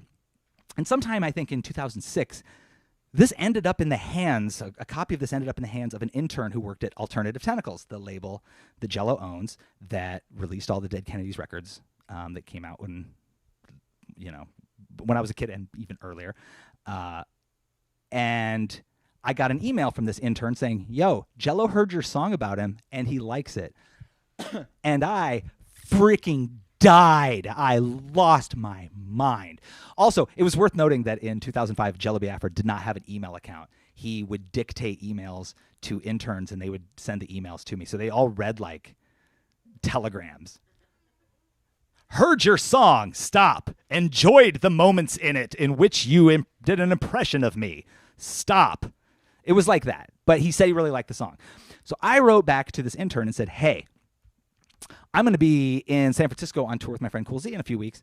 I would love it if you could tell Jello that I'll be in town. Maybe he'll come to the show. I didn't think that was going to happen. We get there, we play the show. He doesn't show up. I'm very disappointed. So I play my last song. I don't play the Jello song. And at the end, I'm like, good night. Bartender turns on the lights. I turn around, start gathering up my stuff, and I hear Jello's voice behind me go, hey, you didn't play my goddamn song. And that's when I realized he was there. So I panicked and I said, yo, turn the lights off. I got to do one more song. And then I did my Jello song for Jello Biafra. He stood in the front and just was like kind of waving around every time I would do the impression of him. Again, I was freaking dying to shreds inside. This was the most fanboy moment I've ever had in my life. And boy, did I keep it together. I did get a photo that night. This was my most cherished possession for so very many years. Look, it's like he's going to choke me out. Anyway, this created a thing. So at that show, Jello said, I said something on stage about having a new record coming out, and Jello said, well, do you have anybody to put it out yet? I can't make any promises, but I would love to hear it first. And I was, again, I'm so proud of what a pro I was the whole time. I was like, oh yeah, that's great. When I get back to New York, I'll send it to you. And then I just fucking collapsed and turned into liquid because I was so psyched. So I left that show thinking I was going to get a record to put, I was going to have a record out on Alternative Tentacles. I got so excited that as I continued working on this, like the Nosferatu artwork for the album, I made a back cover panel. This is what the back cover was that was going to go with the Nosferatu album. And like a nerd, look at this. I put an Alternative Tentacles logo in there. That's how excited I was because I was sure that this was going to happen. Also, there is no song on this record called Vampire. I never wrote a song called Vampire. I don't know what the hell I was trying to pull off here. Scorpio came out on a later record. Some of these are like comedy bits, but I didn't have anything called Vampire. Anyway, I was really excited, this Alternative Tentacles logo here, because just, again, to give you some context, this is my high school yearbook photo, and I am wearing an Alternative Tentacles t-shirt. This is 1993. Look at this sweet little baby. So Jello saying he was going to put out this record just kind of blew my mind. So I sent him a demo version of the album when it was like nearly finished, and was like, hey, here's a bunch of stuff. And we talked on the phone twice, and he left me a voicemail when he got the CD and said that he was kind of like, wasn't sure they were going to be able to put it in their budget, wasn't sure that he was really that thrilled about the record. But at the time, I even like kind of protected myself by saying, these are all demos. Like, I'm almost finished with it. These aren't completed versions. And the last thing that he told me was, he left me a voicemail. The last communication we had, he left me a voicemail saying, I'm not saying no, but I'm not saying yes, but just send me the final version and we'll see what happens. So I had to rush to finish up this record. I'd been laboring over these songs for 2 years. And then in November of 2007, I got invited to go on tour with this guy, MC Frontalot. This was the first time we ever went on tour together. I didn't really know the guy, but I knew it was going to be like a 6-week tour across America, and he had an audience, and I needed a new record. So I was like frantically sending a final version of this record as I got it wrapped up to Alternative Tentacles, being like, are you going to do it? Are you going to do it? And I never heard back from him. And I was very disappointed, obviously, because I had definitely counted all of those chickens before they hatched. So I scrapped all of this artwork, and I put the record out myself, and I created the cover that I've been showing off all night, and put it out. And I took the Jello song off the record. I did because this was also at the same time he was involved in like lawsuit with the surviving members of the Dead Kennedys because he had owned like exclusive rights to all of their material for years after they'd broken up. And at that time he had lost a lawsuit and they won all of the rights to the songs. And since all of their material was tied up in courts and my song had samples of 4 different Dead Kennedy songs, I just didn't want to mess with it. Or at least I tell myself that's why I didn't put it on the record. But one thing I did do, if you listen to this album on Spotify, you're not going to hear this. If you've bought the album, if you have the album on CD, there is a bonus track. And that bonus track is the final voicemail that Jello sent me saying he wasn't thrilled about the demo, but he still wanted to hear the final version of it, my last communication with him. And I buried it at the end of the record. If you put your disc in and you have something that like reads the track names, the track is called Bonus Message in parentheses. but it's not listed on the CD art, and it's not on Spotify or any of the streaming places. You have to get it on the CD. It might be on Bandcamp. I don't know. But I put it on there definitely because I was feeling spiteful. And it's been, 13 years, and I still, every day, I'm kind of waiting to see if Jello finds out, realizes that I took that voicemail and put it on a record, because I never told him. So someday maybe he'll come knocking on my door and I'll say, hey, look, I was mad. But it worked out because I learned how to release my own albums, and that has been much better for me because I have maintained the rights to my whole catalog. Anyway, this song doesn't really have anything to do with it, but the title of this song is Bitter Musician.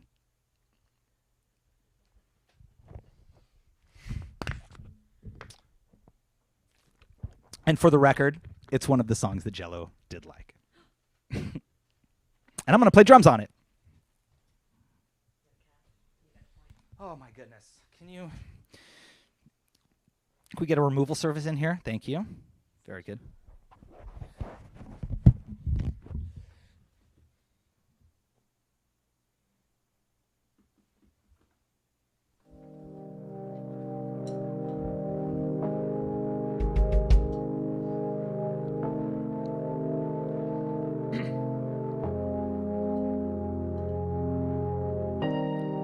Look, if you had one shot or one opportunity to seize everything you ever wanted, but then you blew it, would you move on with your life with a new goal, a new dream, or would you just stew about it and grow old and angry and bitter? Seen him parked in the dark at the bar. A PBR soaked guitarist is hardly a rock star. He's fallen far and stomach grumbles from his drunken hunger. He mumbles something grumbling about when he was younger, when he was badass, man. He had a band and some fans and some extra cash from his Black Flag cover band. Sam's backup plan and all his eggs in one basket. Had he a question about his quest, he never asked it. I gotta start over.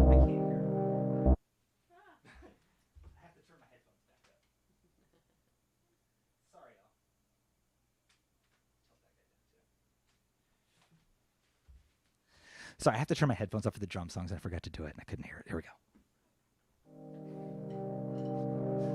We're all just going to pretend like I didn't say all of that parody Eminem opening chatter, and I'm going to say it again, and we're going to act like it's fresh. Look, if you had one shot or one opportunity to seize everything you ever wanted, but then you blew it, would you go on with your life with a new goal, a new dream, or would you just stew about it, grow old and angry and bitter? Yo. Seen him parked in the dark at the bar.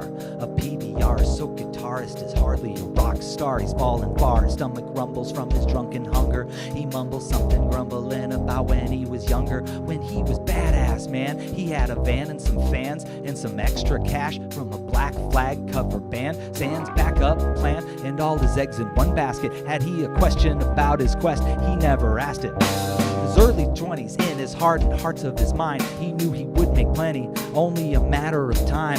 He would find the time to tour and write. Eventually he would sign an interested indie label to which he would sign. Greatly faced every challenge that came along, and before long grew to be the biggest fish in his pond. Every other summer he replaced another drummer. Now he's just another number of drunks who went under, bummer. But he listens to the bitchin' of a bitter musician, sitting in his kitchen with his dirty dishes. This is it for him, never have a hit or big riches. Vision fizzle cold and he's so old when it hits him, feeling so entitled to that which he doesn't have, but he's busy belly aching about it to laugh at himself. Man, he's got nothing left, not even his health. No lemonade's been made from the lemons he's been dealt. Once upon a time he was the king of the scene, but it didn't last. Now he passed fast, now he's mean. He says, everybody in town, they all know about me. Yeah, cause he talks about his history continuously as he speeches of the good old days, the olden age of shows, and all the bands with which he's played shows. Now nobody knows, bars closed, goes home, waking up his neighbors again. He's drinking Avis and drinking his tapes again. And then in the corner of his eye, he spies a spider right beside him, spinning webs across his head in a photo on a flyer from 100 years ago, back before he was jaded, back when he was a beginner. Gave it his all, his best shot when he was trying. Now he chalks his losses up to bad luck and worse timing. He even faked it when he couldn't make it. Dues paid, we paid it. Laid it on the table, but he never made it. Nobody listens to the bitchin' of the bitter musician. But he's in his kitchen with his dirty dishes. This is it for him. Never have a hit or big riches. His vision fizzle cold and he's so old when it hits him. Feeling so entitled to that which he doesn't have, but he's too busy belly aching about it to laugh at himself. Man, he's got nothing left, not even his health. Not even his health, not even his health. Lose yourself in the music the moment you own it. Let him down so very hard that he disowned it. And so he goes around bad-mouthing the whole scene. These kids who are the age he was when he had his dream. And he's gone now. Wonder if you fell to obscurity, or you were tired of having to ask, haven't you heard of me? The rumors flew, I'm not exactly sure what happened. Last I heard he put on a black suit and started rapping. But he listens to the bitchin' of the bitter musicians, sitting in his kitchen with his dirty dishes. This is it for him, never have a hit or big riches. Vision fizzle cold and he's so old when it hits him. Feeling so entitled to that which he doesn't have, but he's too busy belly aching about it to laugh at himself. Man, he's got nothing left, not even his health. No lemonade's been made from the lemons he's been dealt.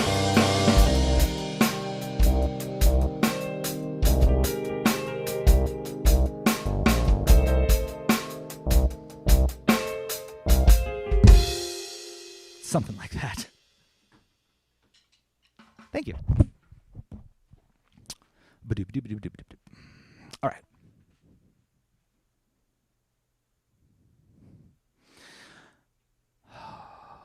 Oh my gosh, this next song. Let me tell you about this next song. Let me tell you something. I hate The Wizard of Oz. There, I said it. I've been upset by The Wizard of Oz since I was a child. I find it a really upsetting piece of cinema. I just think everything about it feels really sinister. The characters all look kind of scary, even the heroes, and the fakeness of the sets makes it look kind of weird, like maybe you've been abducted by a serial killer and this is some panic room that he's locked you into, and they just painted some trees on the walls and stuff. The music's creepy. It's also creepy. Everything about it just I find deeply unsettling. Maybe I was in a bad place as a child when I first saw it, but it always bothered me, and that's what inspired this next song, because I was like, there is a character in there that is perfect material for a horror film slasher character, because he's made of metal and he carries an axe and he's heartless. When I first recorded this song, when I first demoed this, I made this beat on this thing, the DR5. Yeah, that's right. When in 2006, a mutual friend of Cool Z and me he was talking about starting an independent label, and so he was going to do one of his early releases was going to be a split 7-inch, a Cool Z song called Land of the Dead, and then my song, The Tin Man. And we got everything together. We put all of the materials together. We had the songs mastered. We made the cover art. We made the labels for the discs. It was going to have like splattered black and orange vinyl. This was going to be the cover of my side of that. Yeah. And the Cool Z side had a Ghostbuster on it. I believe it was Egon. That orange blood splatter. Yeah. That record never came out because even though we got all the stuff there, the guy who was going to put it out ran into some life troubles because his mother was arrested for murder after we sent everything in. I've been disappointed by things before, but that was one I could not touch. When I heard the story, I was like, you know what? We're good. We don't have to put the record out. You have way bigger fish to fry. As a result of doing this song in 2010, I got booked to be in a burlesque show that was in the Fringe Fest that was Wizard of Oz themed, which means I got to wear silver paint. What?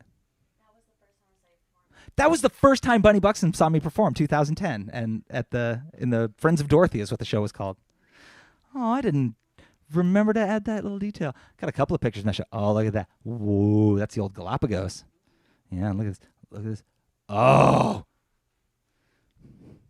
It was worth being in that show for that picture. I swear. I don't think I really have much else to say about many of the people I worked with in that and now. Here's a fun fact about this song. I don't know if it's fun, but it is a fact. Throughout my career, I am an obsessive writer when I work on my songs. I write everything, and then I make rewrites and edits, and then I record a demo, and then I go back and I make edits and rewrites, and then I record a final version, and then I usually make edits and rewrites, and then I record. Usually by the time you hear a song, it's the third draft of those lyrics. I don't know that I can say this about any song in my career, but I know I can say it about this one. This song was written in one sitting and did not change. I wrote this out exactly the way it appears, and I never changed it. And I thought I was so cool.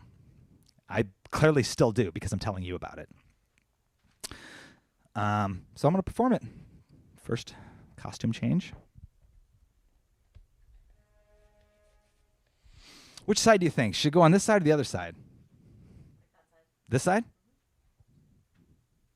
All right, let's go have nightmares.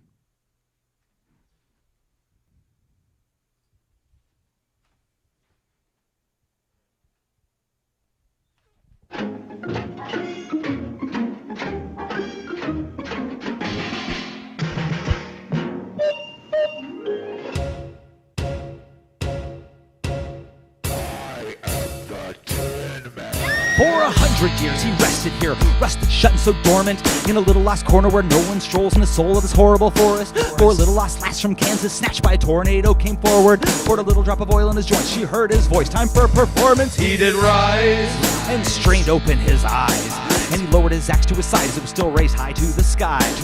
Twisted his back till it cracked, wiggled his little fingers just a bit with a stretch, aimed his gaze at the face of the girl, then he grabbed that little hick by the neck and said, I am the Tin Man, who the hell are you? Do you know how badly your blood will clash with that shade of blue? Has no one clued you in that in this land there is none scarier? Answer me or so help me, I will crush that fucking terrier. Then this drunken clumsy fuck with which she was traveling came to her call, tried to get a ball, but was all falling down, unraveling. Tin Man pinned him up to a tree with his free hand fast and exclaimed, are you really gonna fuck with me, Scarecrow? Do you have no brain? Both of them were trying by this time and how he loved it. I will go with you to the city, but to me your silly little lies mean nothing. You can die right here and I fear you will hear no ticking in this chest. And I'll bet you never guess that my ex is a wicked bitch of the West. Here comes the Tin Man, and he will hack you apart.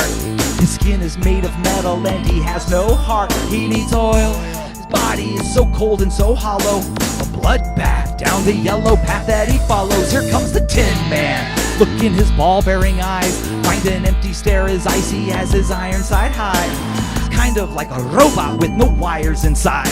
A heavy metal lumberjack, never have a heart attack, never gonna die. They traveled in silence for fear that violence would find them. So frightened they started crying, tried hide and spotted a lion. But Tinny caught the pussy by the tail and the kitty cat wailed under his power. So scared that he pissed, Tinny rubbed his nose in it, he called him a coward. He grabbed the cat by the scruffin', he flicked his bick near the stuffin' of the Scarecrow, ergo Little Miss Muffin could utter nothing. With a hand on his hips, left his thin metal lips, and he thirsted for hurt. And with the handle back of his battle axe, hyped up the front of her skirt, said, sweet little Dorothy, oh Lord, what I have in store for you, there is no place like home, you ain't in Kansas no more. Don't try nothing funny, honey, or you'll get killed, just like 100 flying monkeys and the Lollipop Guild. When they reached Emerald City, little old Bitty scattered and packed, cause they got word from the birds who had heard that the Tin Man was back.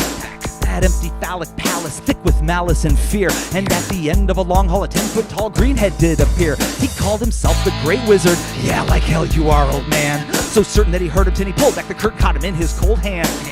Feeling even meaner, he was beating on a senior evil, gives him a buzz. If ever a wicked-ass wizard there was, it isn't this midget, it isn't, because the Tin Man, and he's the king of the forest. Stop! No second chorus. And with his dying breath, the wizard took a stab in the dark. And he guessed Tinny's chest was empty, and he needed a heart. He offered him one, said he had plenty in stock. Are you fucking shitting me? This is a $5 clock. crushed it in his fist, so pissed, so livid with rage. And with the same hand harvested the old man's own heart from his rib cage. And he ate it like a pear right there, off his chin wizard blood was dripping. And he turned back fast to his captives, that fresh corpse was still twitching, and said, should have left me rusted, see you never should have trusted me. Incapable of loving, but there's still a lot of lust in me. I rob and rape and use and steal and kill all the rest, because I couldn't care less. Really, I couldn't care less. Cheated on every last girlfriend, laughed as the world's end, told such lies. Called them all fat, told them that I never loved them as I looked in their eyes. I've guided blind people the wrong way, shaved a teen's head bald on her prom day. Crashed a birthday party and I told kids they were adopted and watched what their moms say. Once I told a lion and a scarecrow I would let them go if they listened to me. But that was a lie too, and now you're gonna die, you miserable three. He set fire to the man made of hay, thought of more than one way to skin the cat. Saved the best for last, but in his glee didn't seize Dorothy slipped out the back. She was off in a balloon, she thought too soon she had lost him. Tinny caught a ride back to Kansas, grabbing that basket by the bottom. When she awoke at home, he wasn't there, and our fair heroine felt so protected. But the Tin Man was there. He ran for Senate in a landslide, was elected. Here comes the Tin Man, and he will hack you apart. His skin is made of metal, and he has no heart. He needs oil. His body is so cold and so hollow. Bloodbath down the yellow path that he follows. Here comes the Tin Man. Look in his ball-bearing eyes. Find an empty stare as icy as his Ironside hide. Kind of like a robot with the wires inside. A heavy metal lumberjack, never have a heart attack, never gonna die.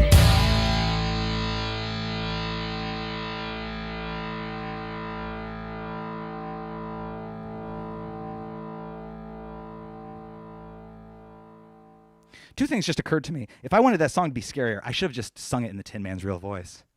Oh, Dorothy. Hey. Better get back down into the basement. He's so creepy.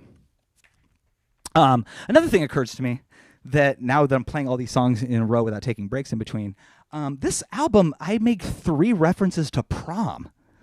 That's a lot of references. That's more times than I went to prom. Anyway, this song was the 3rd one that had that. Oh, goodness. Okay, so I mentioned earlier, I cannot talk about this record without really talking about my relationship with Cool Z, because in my first real grinding tour experience was with him in 2005 and 2006. We did 2 tours in 2005, probably for a total of about 8 weeks. Probably did another 8 weeks in 2006. So I spent a lot of time with them, and we've toured since then. But those 2 years are really kind of special times, because we were working together on music, and we were inspiring one another, and just having these great experiences, and really going out on the road, very unroad tested, and just kind of exploring it and having these crazy adventures together. And also, I'm mentioning this because he made the beat for the next song. Look at these sweet babies. That picture was taken in Cleveland in 2006. Oh, babies. Did you guys see the video at the top of the show? I found I was trying to find cool footage from tours, and I accidentally stumbled upon the actual footage of us recording the vocals for our song Tour Song. The actual take that ended up on the album. I was so thrilled when I found that. This has been a very nostalgic couple of weeks for me as I've been preparing for this show, as I've been digging through all of these old materials. But look at the babies. Look at the babies. Oh, look at them. There's a poster I made a long time ago. That's a tour poster. Look at that. Yeah. April 2006. Oh, where did we play?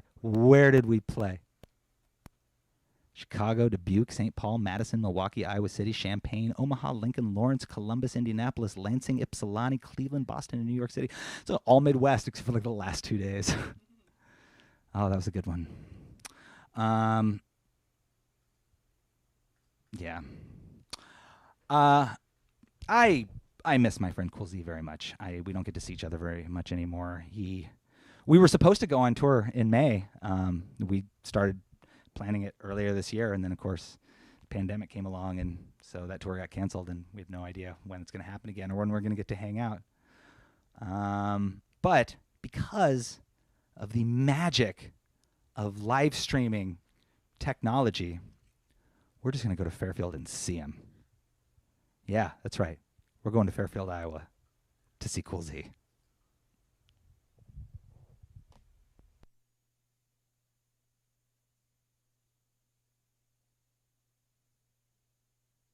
Oh, Mr. T, I love you. Sure do miss my friends, though.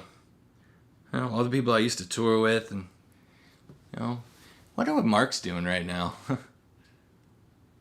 Hey, I wonder if we wished enough, hard enough, you think that he might just appear? I mean, it was worth a try. I wish Mark was here. I wish Mark was here. I wish Mark was here. I wish Hey, what do you know? It worked! I love magic. Hey, do you want to do a song while you're here? Hell yeah, cool. I do. Using topographical maps, plan out the best path. No contracts, I hope we don't take a bath. Do a show in a church, selling merch in the apps. Living off claps, spilling beer in our laps. Putting gear in the van, put the beer in my hand. Travel across the land, putting fear in the man. Lend an ear to a fan, after hours check fam. Looking for romance in a one night stand. Make a grand, spin a gram, my left arm gets tan. From hanging out the driver's side window with a van. Band after bad plan band. Cool Z is backed by the devil's demand. So dance, I command you, or you could just stand too. We didn't really practice the set, we just ran through a couple of times. Did the songs in my mind, but now the time is here and it's time to unwind. For 45 minutes you don't even have to think. Just chill, bob your head and hold on to your drink. Here, let me grab mine too, cheers. Take a sip, then wait. Time to take a shower when the band starts to stink. You can play Zelda and I can play Link. Play the magic flute so that I can teleport to the heliport. STD, bring them to the brink. We gotta pack and grab a sack and get our act on the road. We're going on tour, driving in survival mode. Every day's a hangover, every night's another show. I'm going out of my mind, but I don't wanna go home. In 5 hours, gotta drive 500 miles to hit our destination, not a station on the dial. Play a set and shatter, maybe stay for a while. No 9 to 5 is my kind of lifestyle. Man, get in the van. Get the fuck out of town. Come on, stick to the plan. Hope we don't break down. We'll rock a bunch of dates across the states and how. We're going on tour. We'll be coming around. We're coming for you. And you're coming along. We're on a world tour. But this isn't that song. Rock a bunch of gigs for the kids we roam. I'm going out of my mind, but I don't wanna go home. Who's got the keys to the van? I gotta swap CDs with the band. Cool Z, you're the man. Thanks. I'm always losing shit when I'm doing these tours. Oh Z, I found my keys. Ooh. No, wait, these are yours. What day is today? And which way are we going? I lose track of time. I'm only living in the moment. Hours in the van can get rather maddening, but it's all a part of my rock and roll fantasy. Pass me the atlas and the MapQuest folder. Supposed to be in Boise, but the signs say Boulder. Platter's gonna burst. Please pull over to the shoulder. Better bring it while we can, man. We're only getting older. Rolling up to the club, afraid that we're late. Collect our drink tickets and we sit and we wait and we wait and we wait. It's only 8:30. How late do the bars operate in this state? Great. Meet the local acts, green rooms in the back, and hopefully somebody will have a place to crash. All that we ask is a floor and a shower and some power for our chargers and a party after hours. Our sets are the same as the last 10 nights. Now we're awfully polished, getting hotter, watertight. Some nights kids are laughing, clapping, and rapping back at us. And after some will ask for autographs on CD packages. Last call, mill about on the street and see if we can find a kind sweetie with Lorettes. Tomorrow morning really means tomorrow afternoon. We'll hit a greasy spoon, shoot the moon and resume. We do it cause we love it, we don't need another reason. I'd love to tour forever, any weather, any season. The life I love is making music with my friends, and I can't wait to get on the road. We gotta pack and grab a sack and get our act on the road. We're going on tour, driving in survival mode. Every day's a hangover, every night's another show. Going out of my mind, but I don't wanna go home. No, in 5 hours, gotta drive 500 miles to hit our destination, not a station on the dial. Play a set and jet and maybe stay for a while. Cause no 9 to 5 is my kind of lifestyle. Man, get in the van. Get the fuck out of town. Come on, stick to the plan. I hope we don't break down. Rock a bunch of dates across the states and how. We're going on tour, we'll be coming around. We're coming for you. And you're coming along. We're on a war tour. But this isn't that song. Rock a bunch of gigs for the kids we roam. Going out of my mind, but I don't wanna go home. It's cool like Z, that, y'all. It's like that, y'all. And you're out of luck if you catch a flat, y'all. And what does a cat chase? A rat, y'all. And I'll hit you in the face with a bat, y'all. And if you get eaten by a pterodactyl, well, I ain't trying to holler at y'all. All I'm gonna do is just keep not freestyling, because I'm not very good. You know, Mark, I'm not very good at freestyling. I disagree. Why do you always make me do this? Because you're good at it. But I'm really glad to see you, though. Likewise. Thanks for coming over. Of course. You guys, I gotta go finish the show. Okay. Yeah. Well, thanks for coming by. Yeah, it's good to see you, buddy. Folks, give it up for Cool Z. Oh, sweet angel baby. I don't know if he's watching, or maybe he's watching the replay, but I love you, Cool Z, and I miss you. Folks, we have done it. This is definitely the longest live stream show I have ever done. This is 2.5 hours, and so many of you have stuck it out this whole time. I am humbled that, that you indulged this and that you've been amused by this. There is only one song left on this record. This is a song that one of the few songs that I made the beats for. I got some samples, and I don't have to tell the story of this song because this song's lyrics tell the story of how the song was made and why it was made and the process of it. This one doesn't need an introduction. I'm just going to do it. Oh, and I'm going to play drums on this for the last song.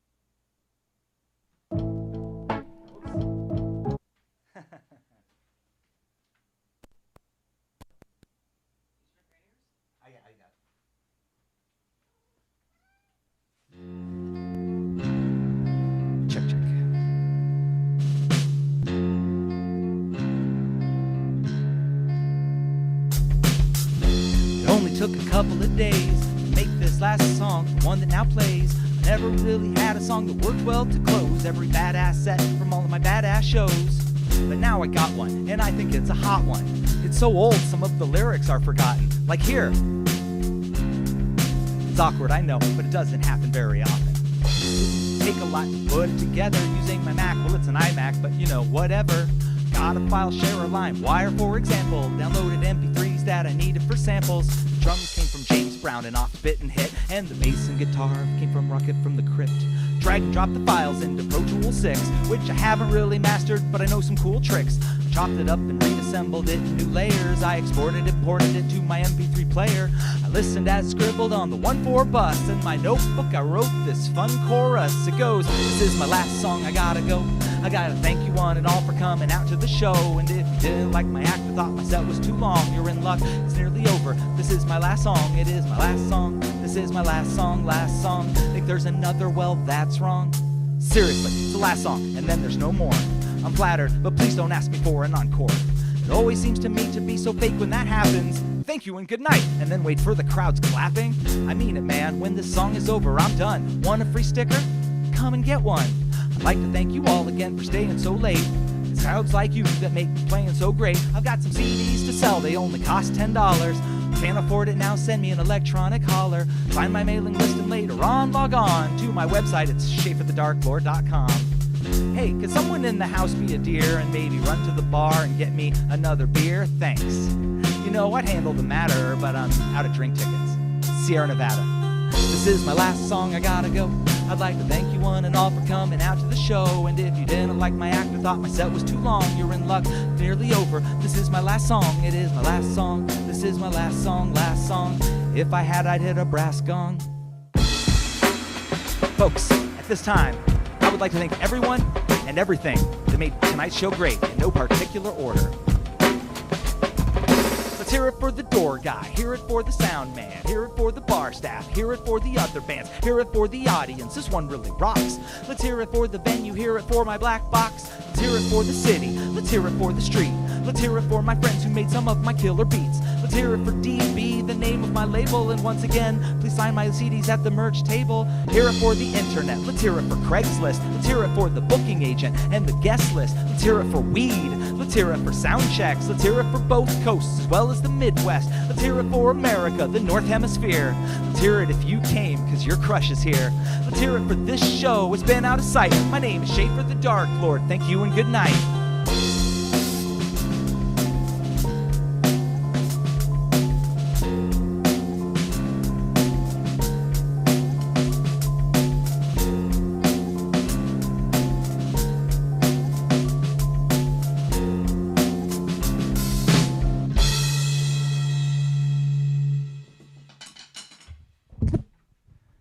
Thank you so much, folks.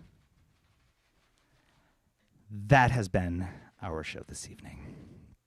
I'd like to thank you for coming down this incredibly self-indulgent memory lane with me. And again, sticking it out for so long. Like I said, I'm not going to play another song. I'm not hiding some secret thing. What is going to happen? There are a couple things that are going to happen next. Bunny's going to come out, and we are going to bring you the Parade of Gargoyles that is customary closer for all of the live stream shows. And then after that, I'm going to put up some outro music, and then I'm going to put those links back up, the tip links, the Cash App, Venmo, and PayPal, as well as some information about my next live streaming show. If you feel so inclined and are able to throw a little coin toward your Witcher, I would greatly appreciate it. Okay, here we go. Folks, prepare thyselves for Roger Schaffer and Henry Schaffer. We know this is why you came. Oh my goodness. You want me to take one? Take a small. Yeah. Oh, you are loved on the internet, but not loved at home by me, 'cause your poop stink and you chew all my cables. Are you falling asleep? And this is Henry. This little one here. This is Henry James. And over here, the enigma, the the third wonder of the world. It's Roger Schaffer.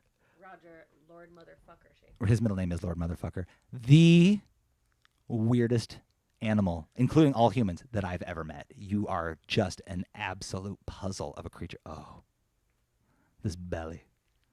Nips. And I cannot stress this enough. Nops. Father, please, he says. Doja, you're such a good showbiz cat. Oh. Sweet. And of course, folks, one more time, please, let's hear it again for Bunny Buxom, who makes these live streams possible. You really do. No. It's true. Again, so you've seen the cats. Now I'm going to put out some intro music. I'm going to put out some links so you can send some money. And then I'm going to and then some information about my next live streaming show. I already said all that, but I'm just saying it again in case if you were totally just bedazzled by the sight of Henry's disinterested face. So that's it. Give it up again for Bunny Buxom. Yay. Oh, no, stop. All right, that's it. So, folks, on behalf of all of us here at Schaffer the Darklord, I thank you so much for attending, and I thank you so much for your ongoing support. We will see you next time. And until then, be safe. Take care of yourselves. Please wear a mask. And keep it evil. Good night. Jump the gun. That's all. It's all keeping it evil. Good night, folks.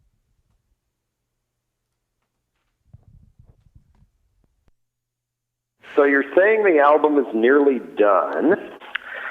Because I liked some of it a lot and was kind of liked but didn't love other parts of it.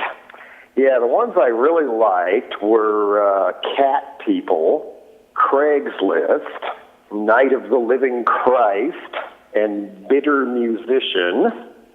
Yeah, because have you found somebody to put this out yet? Yeah, I make no promises at the moment because I'm kind of wavering, so I'm not sure we're going to be able to do this one either. But, yeah, send me the final version anyway. You never know. End of message.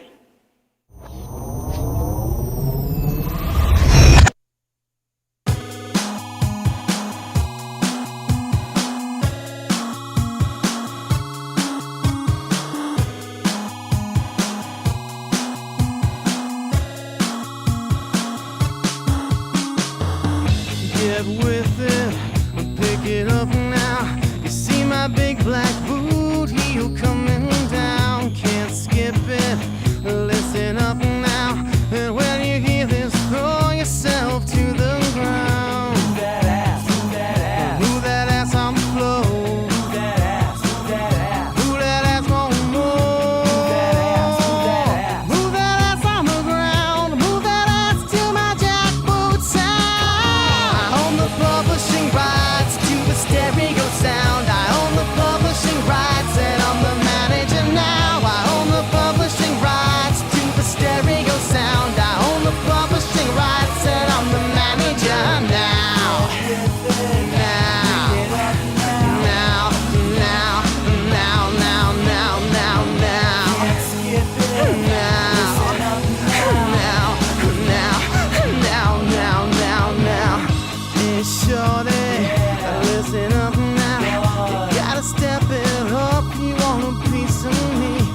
y'all bitches, give it up now. They all wanna taste of my royalty. Move that ass, move that ass, move that ass on the floor.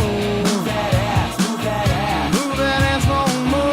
Move that ass, move that ass, move that ass on the ground. Move that ass till my jackboot sound. I own the publishing rights to the stereo sound. I own the publishing rights and I'm the manager now. I own the publishing rights to the stereo sound. I own the publishing rights and I'm the manager now.